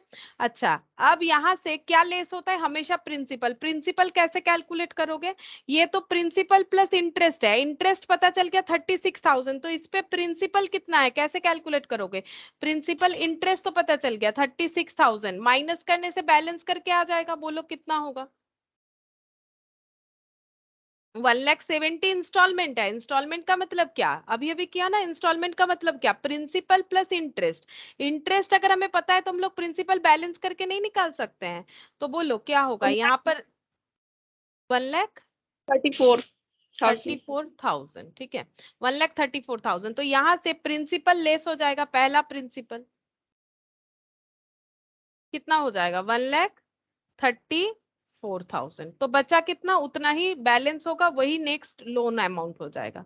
तो बैलेंस बच रहा है 2,26,000। अब इंटरेस्ट कितने पे लगेगा, इस बचे हुए अमाउंट पे 10%, तो कितना हो जाएगा 22,600। अच्छा, अब नेक्स्ट ईएमआई कितना है, 1,50,000। तो 1,50,000 यहाँ पर लिखते हैं, ठीक है। अच्छा, अब यहाँ पर इंटरेस्ट पता चल गया 22,600। तो प्रिंसिपल कितना होगा, बैलेंस करके कैलकुलेट करो, पता चल जाएगा प्रिंसिपल कितना होगा। माइनस करने से 1 लाख, हाँ बोलो, 27,400। 400, सही बात, ठीक है। तो यहाँ से प्रिंसिपल लेस कर देंगे,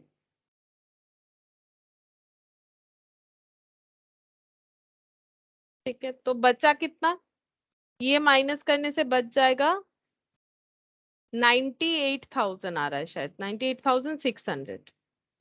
हाँ, 98,600 आ गया, ठीक है। अच्छा, नेक्स्ट ये कितना था, नेक्स्ट था 1,08,460, ठीक है। तो 1,08,460 ये था नेक्स्ट हम लोग का ईएमआई। इस पे इंटरेस्ट कितना लगेगा, 9860, ठीक है, 9860 10% पे। अगर ये 9860 है तो ये प्रिंसिपल कितना होगा, बैलेंस करने से माइनस करो, देखो कितना होना चाहिए, इतना ही तो होना चाहिए, यही तो लास्ट ईएमआई है। देखो माइनस करने से कितना आ रहा है,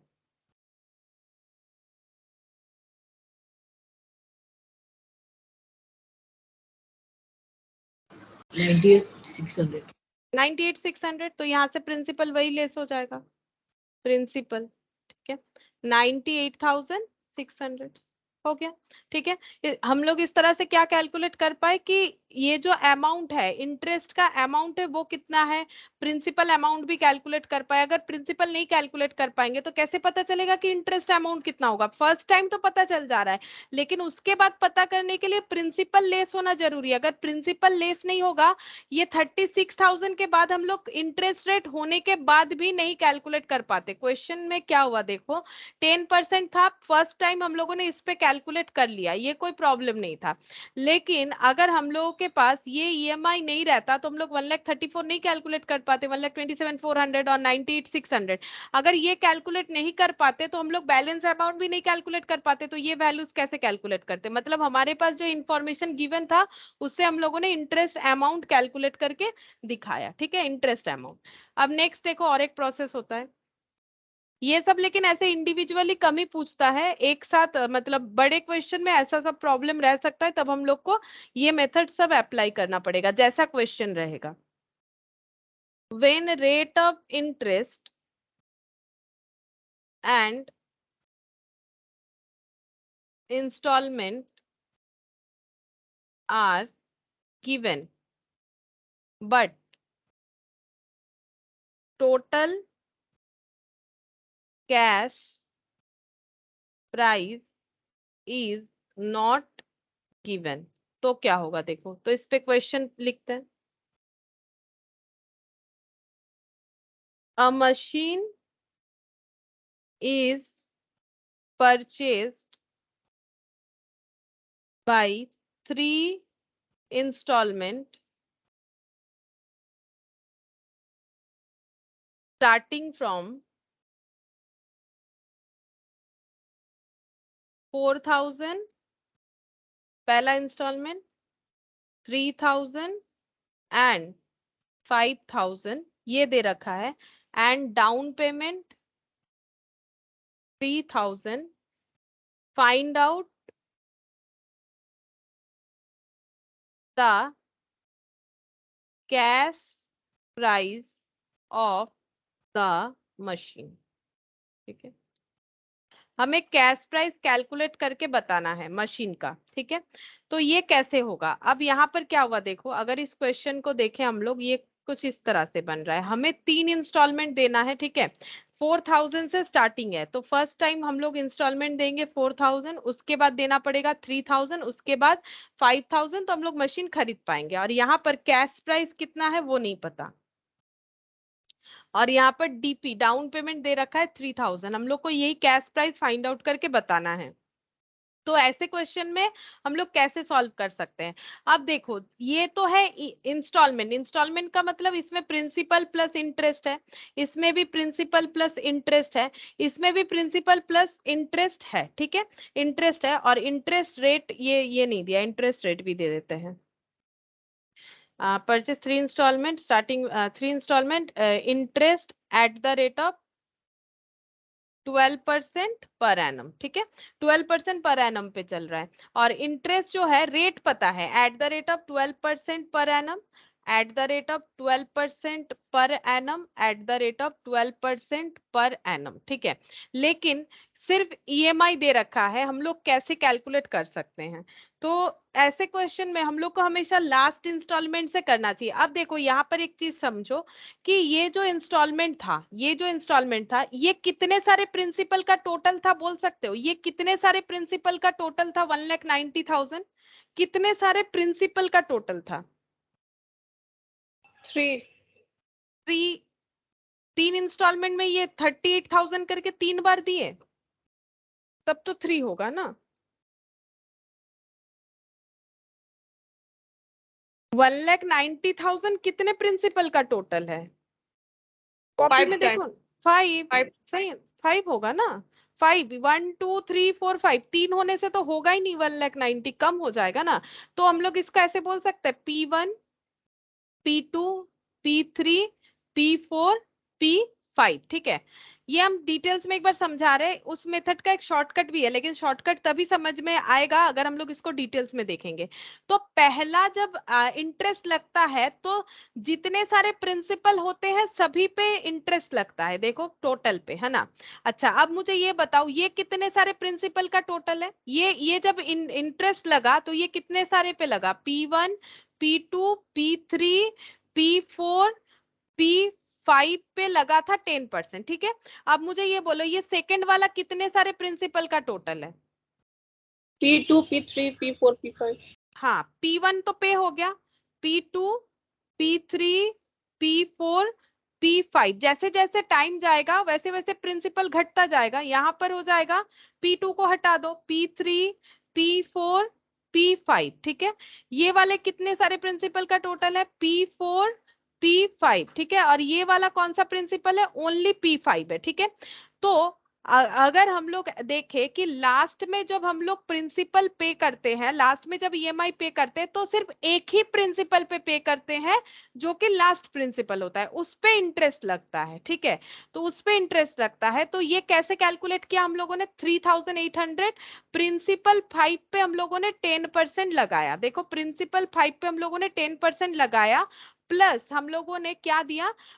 हम लोगों ने प्रिंसिपल दिया, प्रिंसिपल 5 दिया। चेक करो ये कैसे आया, ये कैसे आया, ये बता रहे। ये हम लोगों ने कैसे पे किया? हम लोगों ने 38,000 पे किया, जो कि प्रिंसिपल 5 था, ठीक है। हम लोगों ने प्रिंसिपल 5 पे किया, ये वाला, ठीक है। और इस पे हम लोगों ने इंटरेस्ट पे किया, तब जाके हमारा लास्ट इंस्टॉलमेंट आया। तो इसका मतलब ये देखो, अब यहां से हम कंपेयर करके तुम लोग मुझे बताओ, यहाँ पर कितने सारे प्रिंसिपल होंगे? प्रिंसिपल 1, प्रिंसिपल 2 और प्रिंसिपल 3, ठीक है, इस तरह से हुआ होगा। तो अब मुझे ये बताओ, जब हम लोग लास्ट वाला ईएमआई पे कर रहे थे, लास्ट ईएमआई जब पे कर रहे थे, तो उस पे जो इंटरेस्ट दिया वो कितने प्रिंसिपल पे दिया? मतलब प्रिंसिपल 1 2 3 तीनों पे, या 2 3 पे, या सिर्फ 3 पे? यहां से कंपेयर करके तुम लोग अपने कॉपी से देख के मुझे बोलो कि हर बार इंटरेस्ट जो होता है वो तो कम अमाउंट पे होता जाता है, तभी तो इंटरेस्ट कम होते जाएगा। जैसे दिन आगे बढ़ेगा ईएमआई का इंटरेस्ट कम होते जाता है, प्रिंसिपल भी उस वजह से कम होते जाता है। क्यों? क्योंकि आउटस्टैंडिंग बैलेंस कम होगा तो इंटरेस्ट कम होगा, इंटरेस्ट कम होगा तो ऑटोमेटिकली ईएमआई कम होता जाएगा, क्योंकि प्रिंसिपल यहाँ इक्वल था। हर जगह इक्वल हो ऐसा जरूरी नहीं है, बट इस क्वेश्चन में था। तो मेरा क्वेश्चन इतना है कि जब हम लोग लास्ट ईएमआई पे करते हैं तो लास्ट प्रिंसिपल पे ही इंटरेस्ट पे करते हैं और लास्ट प्रिंसिपल को पे करते हैं, चाहे वो 5th नंबर हो या 4th या 3rd, क्योंकि ये तो 5 था तो इसमें 5 हो गया। तो मेरा क्वेश्चन ये है कि ये जो ईएमआई हम लोग पे करेंगे 5 5000 का, ये ईएमआई का मतलब क्या हो गया, ये 5000 कैसे बना होगा, ये 5000 बना होगा प्रिंसिपल प्लस इंटरेस्ट के साथ। तो यहाँ पर कितना नंबर प्रिंसिपल पे किया होगा हम लोगों ने, ये बताओ, यहाँ पर हम लोगों ने कितना नंबर प्रिंसिपल पे किया होगा? P3 3rd number. और इंटरेस्ट भी किस पे दिया होगा? last इंटरेस्ट installment इंस्टॉलमेंट नहीं, लास्ट प्रिंसिपल पे। प्रिंसिपल पे, ठीक है, लास्ट प्रिंसिपल पे। हमेशा प्रिंसिपल पे इंटरेस्ट लगता है ना, जो मेन वैल्यू है। तो P3 का कितना हो जाएगा? 12%। ये हो गया 5000 के बराबर, ठीक है। अब हम लोग इसको सॉल्व करेंगे, लेकिन क्या इतना टफ करके ही तुम लोग को करना पड़ेगा? टफ नहीं है, कंसेप्ट समझो। एक मतलब फॉर्मूला है वो बता देंगे, लेकिन वो तो रटना हो जाएगा ना, इसलिए हम बोल रहे हैं कि एक बार समझ लो। एग्जाम में ऐसा करोगे ऐसा जरूरी नहीं, एग्जाम में शॉर्टकट वाला ही कर लो, ठीक है।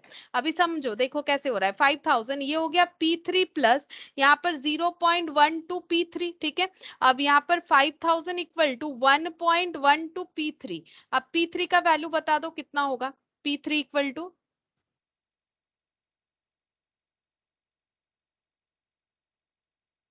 कितना आ रहा है डिवाइड करने से? देखो 5000 डिवाइडेड बाई 1.12,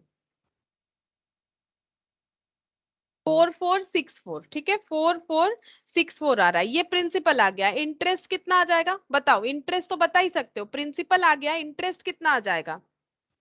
इंटरेस्ट कितना आ जाएगा? 5000 ईएमआई था, उससे 4464 माइनस कर दो, या फिर इस पे 10% लगा दो, एक ही बात है।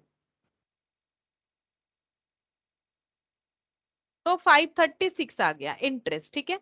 अच्छा, अब हम लोग सेकेंड वाला देखते हैं। देखो सेकेंड वाला जो है, सेकेंड इंस्टॉलमेंट जो है वो कितने का है? वो है 3000 का, ठीक है।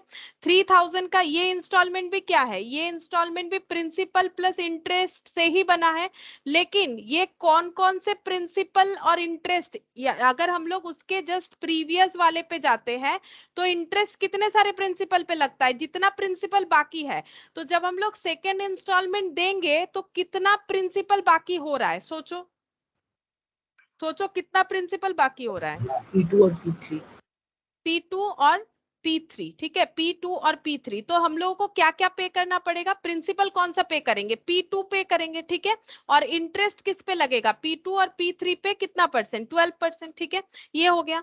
तो यहाँ पर 3000 equal to P2 plus P2 plus P3 का मतलब है 4464। अभी कैलकुलेट किया इनटू 12%, ठीक है। अब देखो ये सॉल्व हो जाएगा।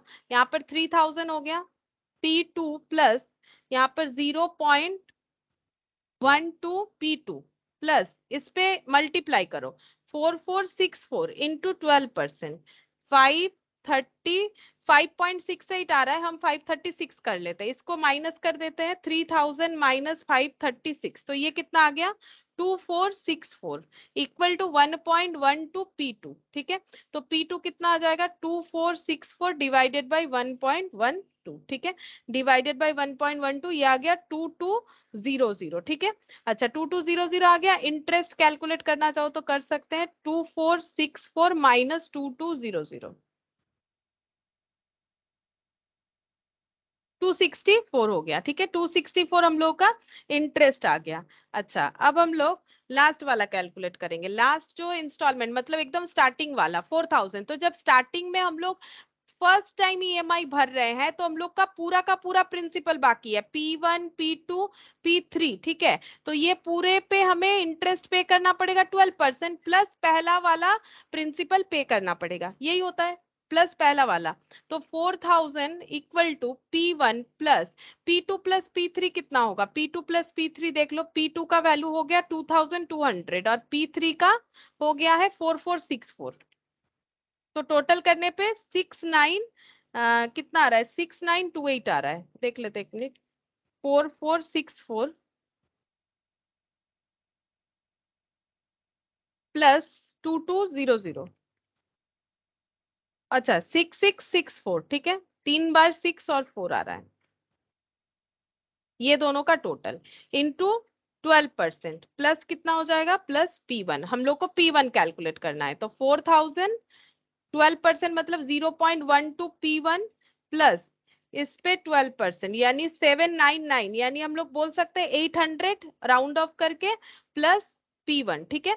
तो ये इधर माइनस कर दो तो 3200 आ गया, 1.12 P1, ठीक है।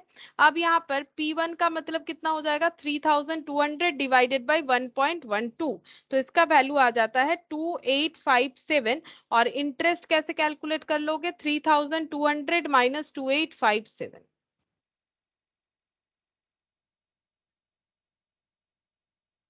1443, नहीं देख लेते, 3200 माइनस 2857,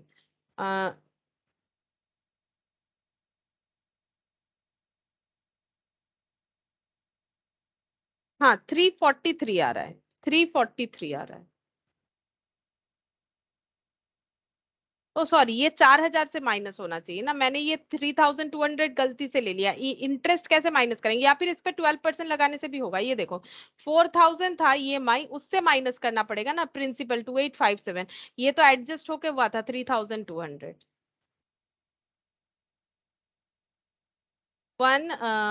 कितना आ जाएगा फिर, 1143, ठीक है। अब ये तुम लोग को लग सकता है कि इतना बड़ा कंसेप्ट, लेकिन देखो ये कंसेप्ट के हिसाब से ही शॉर्टकट अब समझ में आएगा, अदरवाइज नहीं आएगा। तो जब भी ऐसा रहेगा कि हम लोगों को कैश प्राइस कैलकुलेट करना है, EMI दे दिया, हम लोग हमेशा थर्ड इंस्टॉलमेंट से कैलकुलेट करना स्टार्ट करेंगे। क्यों, उसका लॉजिक ये है कि अगर हम लोग फर्स्ट वाले से कैलकुलेट करना स्टार्ट करते तो हमारे पास कितने सारे अननोन फिगर होते हैं, P1 P2 P3, तो कैसे कैलकुलेट करेंगे, इस वजह से लास्ट वाले से कैलकुलेट किया जाता है। और शॉर्टकट क्या है, देखो शॉर्टकट ऐसा है, तुम लोग को ऐसे कर लिखना चाहिए, थर्ड इंस्टॉलमेंट कितना हो जाएगा, थर्ड इंस्टॉलमेंट 5000 गिवन है, इसमें से हम लोग इंटरेस्ट लेस करेंगे। अब इंटरेस्ट जब लेस करेंगे तो उस पे क्या कंसेप्ट लगाएंगे, उस पे कंसेप्ट हम लोग का इस तरह से हो जाएगा कि 5000 12% इंटरेस्ट है, ठीक है। 12% मतलब 12/100, मतलब 100 रुपए में 12 रुपए का इंटरेस्ट, यानी 112, ठीक है, 112।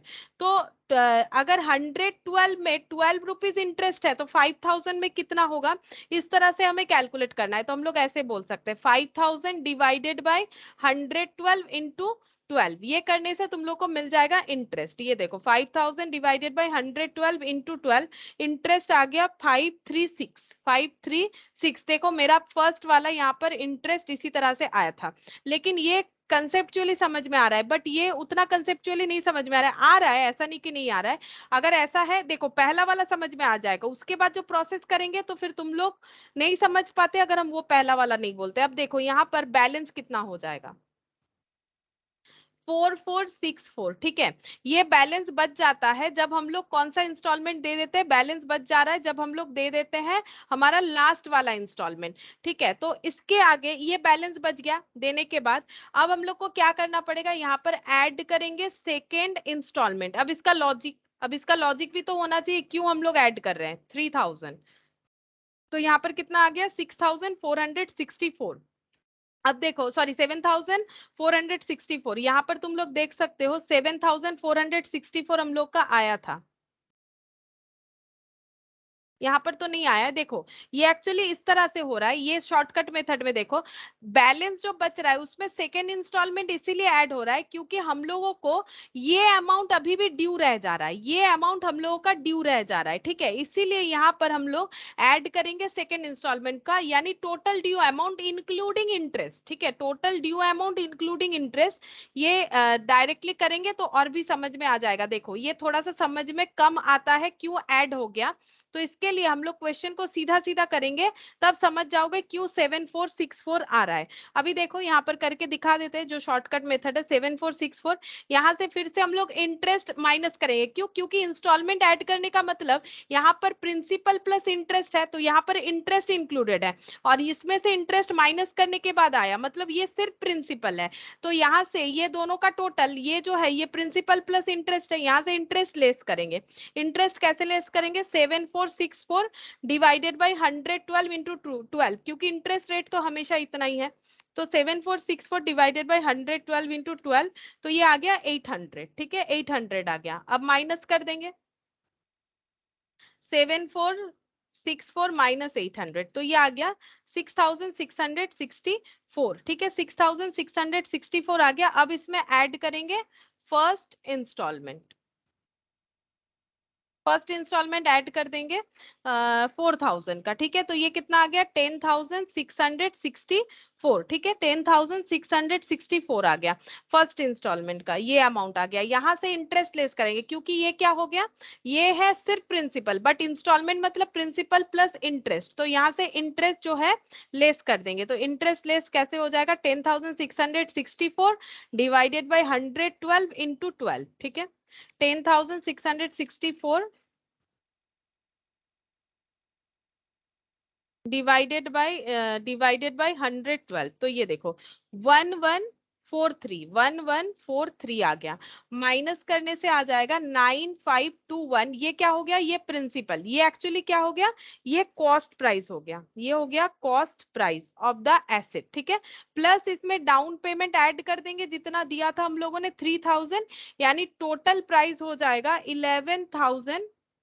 12,521, ठीक है 12,521। अब यहाँ पर भी कैलकुलेट करना चाहिए था मुझे कि कैश प्राइस कितना होगा, तो इस प्रोसेस से भी होगा। ये देखो कैश प्राइस कितना हो जाएगा, कैश प्राइस मतलब हो गया डाउन पेमेंट जो है, यहाँ पर डाउन पेमेंट कितना था 3000 प्लस जो प्रिंसिपल प्राइस, प्रिंसिपल था तो प्रिंसिपल सारा ऐड करते हैं, प्रिंसिपल 2 प्लस प्रिंसिपल 3 6664, और यहाँ पर ये वाला ऐड कर देते हैं प्रिंसिपल 2857, 6664 प्लस 2857, तो टोटल हो गया 9521। देखो सारे प्रिंसिपल को ऐड कर दिया ना, कैश प्राइस का मतलब क्या हो गया, डाउन पेमेंट अगर हम लोग कैश में खरीदते प्लस प्रिंसिपल का टोटल, तो प्रिंसिपल का टोटल इतना हो गया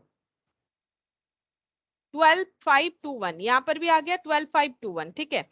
अब ये वाला देखो, ये कंसेप्ट ऐसे क्यों ऐड करके हो रहा है, अब अगर डायरेक्टली करोगे तो यहाँ पर 12,521, ठीक है, ये एसेट का वैल्यू है, डाउन पेमेंट करके दिखा दो कितना 3000, देखो तब ये समझ जाओगे क्यों इसमें ऐड होता है। तो बचा कितना, बचेगा 9521, 9521, ठीक है। तो इस पे पहला हम लोगों का क्या लगेगा, 9521 में हम लोगों का लग जाएगा पहला इंटरेस्ट, यानी कि 12%, 9521 इंटू 12%। फर्स्ट वाला मेथड सही है। हाँ फर्स्ट वाला टाइम लगेगा लेकिन सही है, इसमें समझना थोड़ा सा मुश्किल होगा, ठीक है। ये देखो 9, पता नहीं मेरे कैलकुलेटर में क्या हो गया, 12% लिखने से नेगेटिव दिख रहा है, कैलकुलेटर खराब हो गया लग रहा है, ठीक है जो भी हो। तो 9521 जो है इस पे 12% लगा के देख सकते हो, जितना इंटरेस्ट आएगा ना वो पहले वाले इंटरेस्ट के साथ मैच हो जाएगा। 1142.5। हाँ ऐसे ही कुछ आएगा, ये वाला आ जाएगा, ये वाला 1143 245, तो 1143 हो जाएगा, ठीक है 1143 ये वाला, ठीक है। एक्चुअली ये वाला मेथड क्या बता रहा है, ये वाला मेथड ये बता रहा है जो बैलेंस बच जाता है, ये देखो यहाँ पर देखने से समझ जाओगे, जो बैलेंस बच जाता है यहाँ पर देखो, जो बैलेंस बचा 38,000, यहाँ तो सिर्फ प्रिंसिपल है, अगर इस 38,000 में हम लोग ईएमआई ऐड कर देते हैं, सोचो ये 38,000 में अगर 45,600 ऐड कर देते हैं जस्ट बिफोर वाला ईएमआई, तो वो तो इंटरेस्ट इंक्लूड होगा, तो इंटरेस्ट माइनस करने से हमें आगे का प्रिंसिपल का टोटल मिल जाएगा, जैसे P4 प्लस P5, वही वाला चीज यहाँ पर हो रहा है, ठीक है। ये शॉर्टकट मेथड में ऐसे ही हो रहा है कि हम लोग पहले लास्ट वाले इंस्टॉलमेंट से इंटरेस्ट लेस करने से लास्ट जो बैलेंस आया उसमें सेकंड इंस्टॉलमेंट ऐड करने का मतलब जस्ट इतना ही है कि एक्चुअली हमारा अभी और ड्यू अमाउंट कितना है, तो ड्यू अमाउंट क्योंकि इंस्टॉलमेंट ऐड किया तो इंटरेस्ट ऐड हो गया, इंटरेस्ट लेस करने से हमें पता चल गया कि हमारा ड्यू अमाउंट है 6664, ये देखो 6664 due amount P2 plus P3, ये भी समझ सकते हैं, ऐसा नहीं कि नहीं समझ सकते हैं। लास्ट इंस्टॉलमेंट को अगर इंटरेस्ट हटा देते हैं तो प्रिंसिपल बचता है, लास्ट इंस्टॉलमेंट से इंटरेस्ट हटा देने से लास्ट प्रिंसिपल बचता है, ठीक है। लास्ट प्रिंसिपल कितना है 4464, ये देखो लास्ट प्रिंसिपल 4464, तो इसको अगर तुम लोग ऐसे लिखोगे तो समझ जाओगे, ऐसा नहीं कि नहीं समझोगे। ये है P3, ठीक है, ये P3 है, लास्ट प्रिंसिपल है। अब लास्ट प्रिंसिपल ये है P2 plus interest, second instalment मतलब P2 प्लस इंटरेस्ट, अगर P2 प्लस इंटरेस्ट है और ये इसका मतलब ये टोटल करने से क्या हो गया P2 P3 और इंटरेस्ट, ठीक है, यहां से इंटरेस्ट लेस कर देने से ये क्या बचा पता है, P2 प्लस P3 बचा, ठीक है। देख लो P2 प्लस P3 पीछे इतना ही हुआ है। फर्स्ट इंस्टॉलमेंट ऐड करने का मतलब है प्रिंसिपल 1 और इंटरेस्ट को ऐड करना। अब वहां से ये क्या बन गया, P2 P1 P2 P3 P1 और इंटरेस्ट, है ना। यहां से अगर इंटरेस्ट लेस कर दोगे, देखो इंटरेस्ट लेस कर दोगे तो क्या बचेगा, P2 P3 और P1, ठीक है। वहां से अगर डाउन पेमेंट हटा दोगे, वहां से डाउन पेमेंट हटा दोगे तो ये क्या बचा, ये बचा principal 1 principal 2 plus principal 3 excluding down payment. यानी ये हम लोग का मतलब ये डाउन पेमेंट ऐड कर दिया हम लोगों ने, तो इसका मतलब प्रिंसिपल टू प्रिंसिपल ये वाला प्लस डाउन पेमेंट, यानी कि टोटल प्राइस। देखो ये भी समझ में आता है, इसमें थोड़ा जल्दी होगा और कुछ नहीं। अगर हम लोग थर्ड वाले इंस्टॉलमेंट से सिर्फ इंटरेस्ट हटाते, क्योंकि थर्ड इंस्टॉलमेंट मतलब ये था, इससे अगर इंटरेस्ट हटा देंगे तो बचेगा क्या, P3। अब इसमें अगर हम लोग सेकेंड इंस्टॉलमेंट यानी P2 और इंटरेस्ट ऐड करेंगे तो ये बन जाएगा P2 P3 प्लस इंटरेस्ट। वहां से इंटरेस्ट हटाओगे तो P2 P3 बन जाएगा। इस लॉजिक में हो रहा है।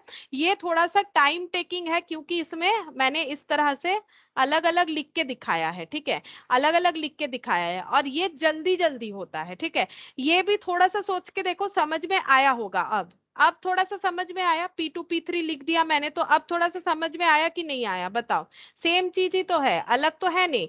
ये टाइम टेकिंग है, ये कम टाइम लगेगा। बाकी तुम लोग जैसे कंफर्टेबल हो उस हिसाब से कर सकते हो। अच्छा, ये हो गया हम लोग का कैश प्राइस कैलकुलेट हो गया। अच्छा, नेक्स्ट एक क्वेश्चन और देखो। हम लोग को बोल रहा है कि ईएमआई जो है, मान लो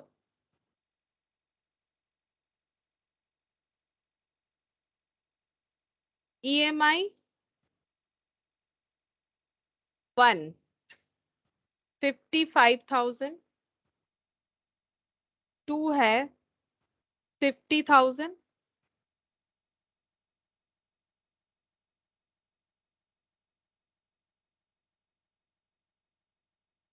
40,000, ठीक है। अब हम लोग को बोल रहा है कि टोटल इंटरेस्ट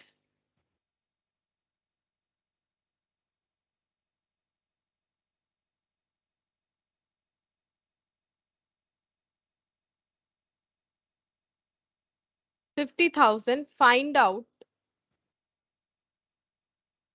कैश प्राइस, ठीक है।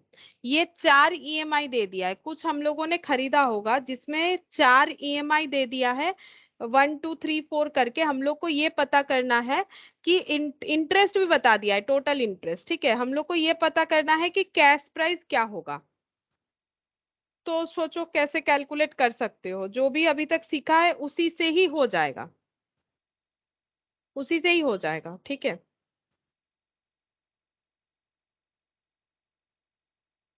सोचो कैसे होगा।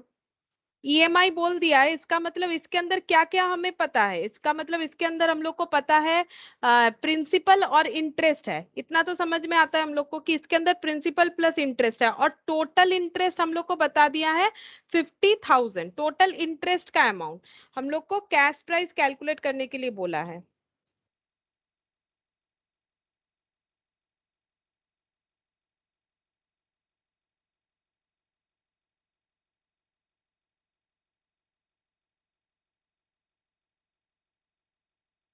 सोचो कैसे होगा, 2 मिनट हम एक बार देख लेते हैं कि क्वेश्चन में मैंने कुछ मिस किया है क्या, कोई इंफॉर्मेशन।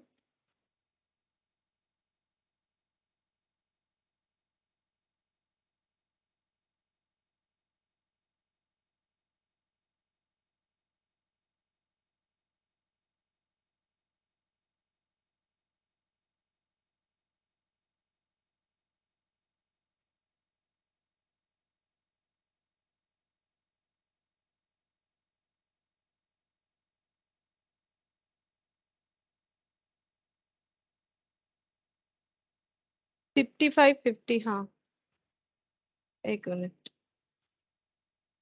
45 और 40।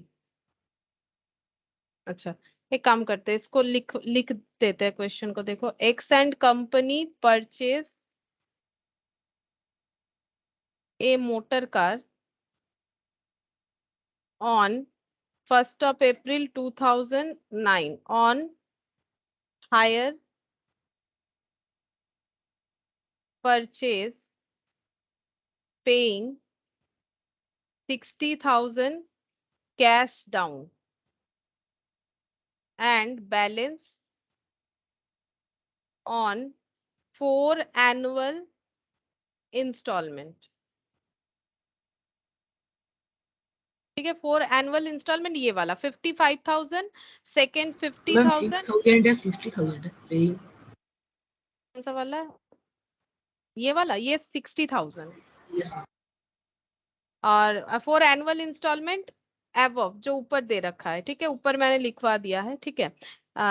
Annual installment equal amount of cash price, यहाँ पर लिख देते हैं annual installment each comprising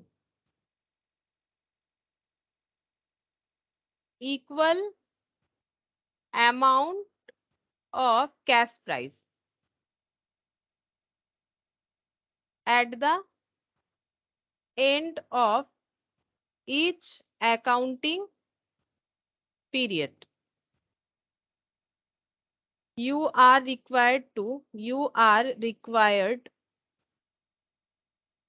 calculate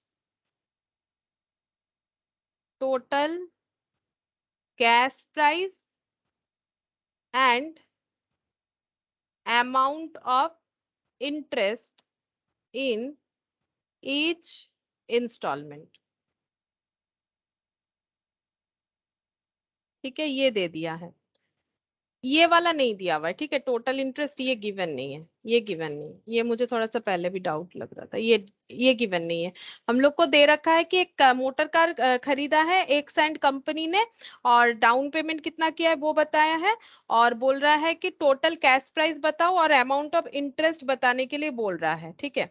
अच्छा, यहाँ पर एक पॉइंट टू बी नोटेड, देखो क्या है, बोल रहा है कि इंस्टॉलमेंट कैसा है, comprising equal amount of cash price at the end of each accounting period. मतलब हर एक इंस्टॉलमेंट जो है उसमें प्रिंसिपल का वैल्यू इक्वल होगा। इक्वल इंस्टॉलमेंट का मतलब यही होता है, थोड़े देर पहले ही आज जब स्टार्टिंग में हम लोग कर रहे थे, इक्वल इंस्टॉलमेंट होने से क्या लिखना पड़ता है, इक्वल इंस्टॉलमेंट का मतलब होता है कि इक्वल प्रिंसिपल। देखो, इक्वल इंस्टॉलमेंट का मतलब इंस्टॉलमेंट इक्वल नहीं था, प्रिंसिपल इक्वल होता है ये वाला, इसीलिए मैंने अलग से लिखवा दिया क्योंकि यहाँ पर इसी तरह से बोला जाएगा, बट हमें वो समझना पड़ेगा कि इक्वल इंस्टॉलमेंट का मतलब प्रिंसिपल इक्वल होगा, ठीक है, प्रिंसिपल इक्वल होगा। अच्छा, अब देखो यहाँ पर हम लोग कैसे कैलकुलेट कर सकते हैं। अच्छा, देखो यहाँ पर बोल रहा है हम लोग का फर्स्ट जो इंस्टॉलमेंट है वो कितने का है, वो है 55,000 का, उसके बाद वाला है 40, ये बाद वाला 50, यहाँ पर 45 और 40,000। अगर सबका प्रिंसिपल इक्वल होगा तो हम लोग एज्यूम कर सकते हैं लेट प्रिंसिपल बी एक्स, है ना। अगर हर जगह पे ये जैसे यहाँ 38,000 था, है ना, यहाँ पर 38,000 हर जगह पे था, तो हम लोग एज्यूम कर सकते हैं कि हर जगह का प्रिंसिपल वैल्यू कितना हो जाएगा, एक्स हो जाएगा, ठीक है। अब ईएमआई को हम लोग कैसे डिफाइन कर सकते हैं, देखो फर्स्ट ईएमआई कितना हो जाएगा, एक्स प्लस आई, आई यानी इंटरेस्ट, फर्स्ट ईएमआई, ठीक है। और सॉरी, फर्स्ट ईएमआई ये नहीं होगा, फर्स्ट ईएमआई ज्यादा होता है कि लास्ट वाला ज्यादा होगा, पहले ये बोलो, फर्स्ट ईएमआई का वैल्यू ज्यादा होगा, मतलब यहाँ पर मैंने लिखा है इस तरह से, लेकिन मुझे ये बोलो कि फर्स्ट इंस्टॉलमेंट का वैल्यू ज्यादा होगा कि सेकंड इंस्टॉलमेंट का कि थर्ड इंस्टॉलमेंट का। ये मान लो ईएमआई आगे कुछ नहीं लिखा हुआ, ईएमआई का वैल्यू जस्ट ऐसे दिया हुआ है, तो मुझे ये बताओ कि कौन सा ईएमआई फर्स्ट वाला होगा, बोलो, बिना क्वेश्चन पढ़े भी तो हम लोग बोल सकते हैं।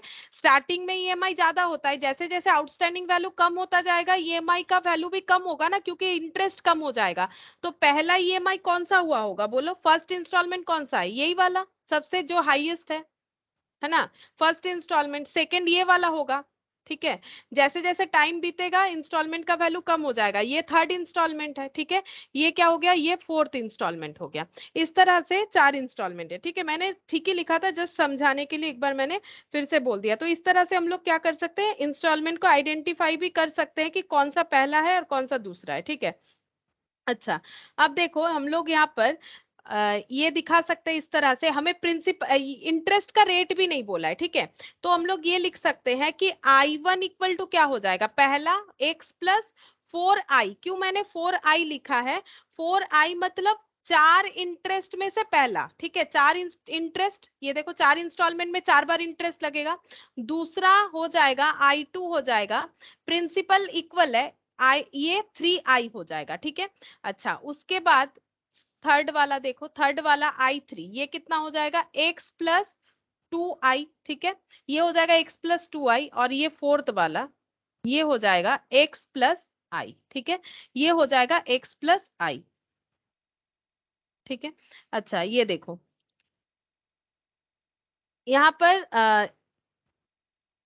यहाँ पर देखो क्या बोला था, X and company purchase a motor car on 1/4/2009 on hire purchase paying 60,000 cash down payment and balance on 4 annual installment above each comprising equal amount of cash price, मतलब सब में इक्वल कैश प्राइस था, ठीक है, मतलब equal amount of principal था at the end of each accounting period. You are required to calculate total cash price and amount of interest in each of the installment. हमें interest और cash price ये calculate करने के लिए बोला था, क्योंकि इक्वल अमाउंट ऑफ हम लोगों को बता दिया था कि ईएमआई है, तो हम लोग सारा जो है वो एक्स एक्स मान सकते हैं, ठीक है, एक्स मान सकते हैं। और इंटरेस्ट को हम लोगों ने इस तरह से मान लिया, ठीक है, पहला वाला जो है ज्यादा इंटरेस्ट होगा 4I 3I 2I और I, ठीक है। अब देखो यहाँ पर ये सब वैल्यू तो हमें पता है, I1 का वैल्यू, I2 का वैल्यू, अब इसको हम लोग को जस्ट सॉल्व करना पड़ेगा। देखो कैसे सॉल्व होगा, 55,000 इक्वल हो जाएगा x प्लस 4I, ठीक है। अच्छा, आफ्टर दैट हो जाएगा 50,000 equal to x plus 3I। उसके बाद हो जाएगा 45,000 था, 45,000 equal to x plus 2I। और यहाँ पर 40,000 इक्वल टू हो जाएगा x प्लस I, ठीक है, ये इस तरह से हो गया। तो यहाँ पर हम लोग कैसे सॉल्व कर सकते हैं, कोई भी दो इक्वेशन लेके सॉल्व कर सकते हो, यहाँ पर 1 दे दो नाम, यहाँ पर 2 दे दो, 3 और 4 जैसे सॉल्व करते हैं, ठीक है। तो इसके साथ इसको कर लो, या फिर ये दोनों, अगर हम लोग 3 और 4 सॉल्व कर रहे हैं तो 45,000 equal to x plus 2I और यहाँ पर 40,000 equal to x plus I, ठीक है। माइनस कर दो हर जगह पे, तो ये देखो ये कैंसिल हो गया, ये हो गया 5,000, यहाँ पर आ गया I, तो I का वैल्यू 5,000 हो गया। अगर I 5,000 हो गया तो x भी कैलकुलेट हो जाएगा, देन x इक्वल टू कितना हो जाएगा 35,000, ठीक है। इसका मतलब 35,000 करके हम लोग का क्या हो जाएगा, 35,000 करके हम लोगों का प्रिंसिपल वैल्यू हो जाएगा, ठीक है, 35,000। और इंटरेस्ट कितना कितना हो जाएगा, तो इंटरेस्ट पहला हो जाएगा 4 इंटू 5,000 20,000, ठीक है। उसके बाद हो जाएगा 3 इंटू 5,000 15,000, 2 इंटू 5,000 10,000, ठीक है, और 5,000, ठीक है। आई मतलब सिर्फ 5,000, तो देखो 20 30 40 और ये हो गया 50, ठीक है, जो मैंने आंसर गलती से लिख दिया था। तो टोटल इंटरेस्ट हम लोग का हो जाएगा यहाँ पर, ये देखो टोटल इंटरेस्ट हो जाएगा 50,000, ठीक है, टोटल इंटरेस्ट 50,000 हो जाएगा। ऐसा इसीलिए होता है, देखो अगर मान लो इंटरेस्ट, अगर हम लोग को मान लो 4 इंस्टॉलमेंट में पे करना है, ठीक है, अगर 4 इंस्टॉलमेंट में भी पे करना होता है तो हम लोग का पहला इंटरेस्ट कितना हो जाएगा, अगर 4 रुपए इंटरेस्ट है, मान लो टोटल इंटरेस्ट 4 रुपए है, अगर इसको हम लोग को 4 इंस्टॉलमेंट में पे करना होता है तो रेशियो क्या बन सकता है, पहले हम लोग का 4, फिर उसके बाद कम होके 3, जैसे ही एक पार्ट चला जाएगा फिर 2 फिर 1, इस तरह से होगा ना।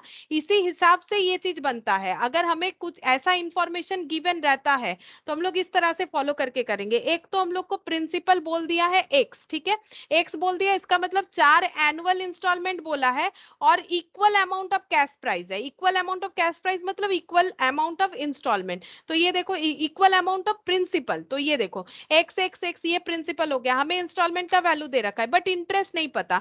अगर इक्वल अमाउंट का हमारा इंस्टॉलमेंट है तो इंटरेस्ट कैसा लगेगा, इंटरेस्ट पहले सबसे ज्यादा होगा, फिर थोड़ा कम, फिर थोड़ा कम और कम होते जाएगा। देखो यहाँ पर प्रैक्टिकली हम लोगों ने देखा ना, इंटरेस्ट का वैल्यू क्या हो गया, कम होते गया, ये देखो कम होते गया। तो टोटल हमें नहीं पता, हम लोग रेशियो कैसे कैलकुलेट करेंगे, रेशियो हो जाएगा स्टार्टिंग से देखो तो हायर से लोअर, और अगर यहाँ से देखोगे तो लोअर से हायर, ठीक है। तो इंटरेस्ट हो गया टोटल हम लोग का कितना 50,000, ठीक है। अब प्रूफ देखो, ऐसे करने से सही होता है। ये 50,000, इसको रेशियो में डिस्ट्रीब्यूट करके देखो, सबका अलग अलग इंटरेस्ट उतना ही आ जाएगा, 4:3:2। अगर ये 4 इंस्टॉलमेंट के जगह, अगर ये 4 इंस्टॉलमेंट के जगह 5 इंस्टॉलमेंट बोलता, तब तुम लोग को ऐसे करना पड़ता, 5, 4, 3, 2, 1 बेसिस पे करना पड़ता, ठीक है। लेकिन ये प्रोसेस सिर्फ तभी फॉलो होगा अगर इक्वल प्रिंसिपल है तो, ठीक है। उसी क्वेश्चन में ऐसा दिया जाएगा, अगर इक्वल प्रिंसिपल है और हमें इंटरेस्ट रेट भी नहीं दिया, इंटरेस्ट अमाउंट भी नहीं दिया, तो इंटरेस्ट को हम लोग इस तरह से रेशियो में सोच सकते हैं, 4 इंस्टॉलमेंट है तो 4, 3, 2, 1, अगर 5 है तो 5, 4, 3, 2, 1। लेकिन ये सिर्फ और सिर्फ तभी एप्लीकेबल होगा अगर इक्वल ईएमआई यानी कि इक्वल प्रिंसिपल का बात हो रहा है, अदरवाइज नहीं होगा, ठीक है।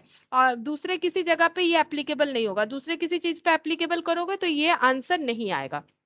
तो ये क्वेश्चन, ये देखो, ये इंपॉर्टेंट है, यहाँ पर ये लिख लो, only ratio of interest applicable. ये रेशियो जैसा हो गया ना, ratio of interest applicable when question से that equal EMI that is equal principal. Equal EMI का मतलब इक्वल कभी भी ईएमआई नहीं होता है, इक्वल ईएमआई का मतलब ही इक्वल प्रिंसिपल बताया जाता है, ठीक है। ये एकदम स्टार्टिंग में ही मैंने बता दिया। और ऐसे क्वेश्चन में ही हम लोग रेशियो का ऐसे प्रिंसिपल करके कैलकुलेट कर सकते हैं। तो पहला आंसर तो कैलकुलेट हो गया हम लोग का कि इंटरेस्ट कितना होगा, ठीक है। अब हर एक इंस्टॉलमेंट में कितना होगा वो भी हो गया, टोटल भी हो गया। अब रहा cash price, cash price calculate करना पड़ेगा। तो कैश प्राइस कितना हो जाएगा,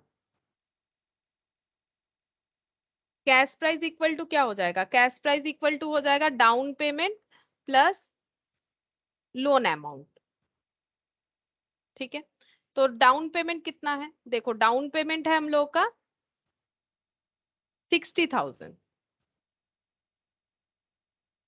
और कितने का हम लोगों ने लोन लिया, लोन हम लोगों ने लिया है, प्रिंसिपल कितना आया 35,000 करके 4 टाइम्स में पे करेंगे, वही हम लोग का लोन अमाउंट था जिसको हम लोगों ने इंटरेस्ट के साथ पे किया।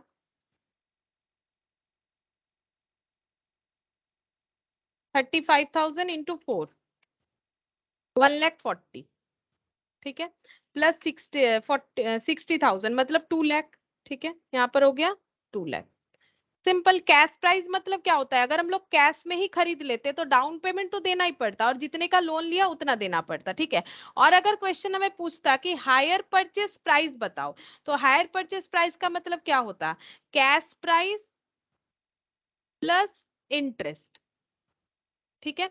तो कैश प्राइस कितना है 2 लाख। अब कैश प्राइस का मतलब क्या होता है, डाउन पेमेंट और लोन अमाउंट। तो हायर परचेस प्राइस कितना हो जाएगा 2 लाख और इंटरेस्ट 50,000, ठीक है। तो 2,50,000, ठीक है, 2,50,000। इसका मतलब अगर हायर परचेस प्राइस पूछेगा तो इंक्लूडिंग इंटरेस्ट बताना है, और अगर हम लोग को सिर्फ कैश प्राइस पूछेगा तो डाउन पेमेंट और जितने का हम लोगों ने लोन ले लिया था 35,000 का 4 टाइम्स में रीपे करने का सोचा था, ठीक है। और ऐसे क्वेश्चन में ही हम लोग इंटरेस्ट को इस तरह से डिस्ट्रीब्यूट कर सकते हैं।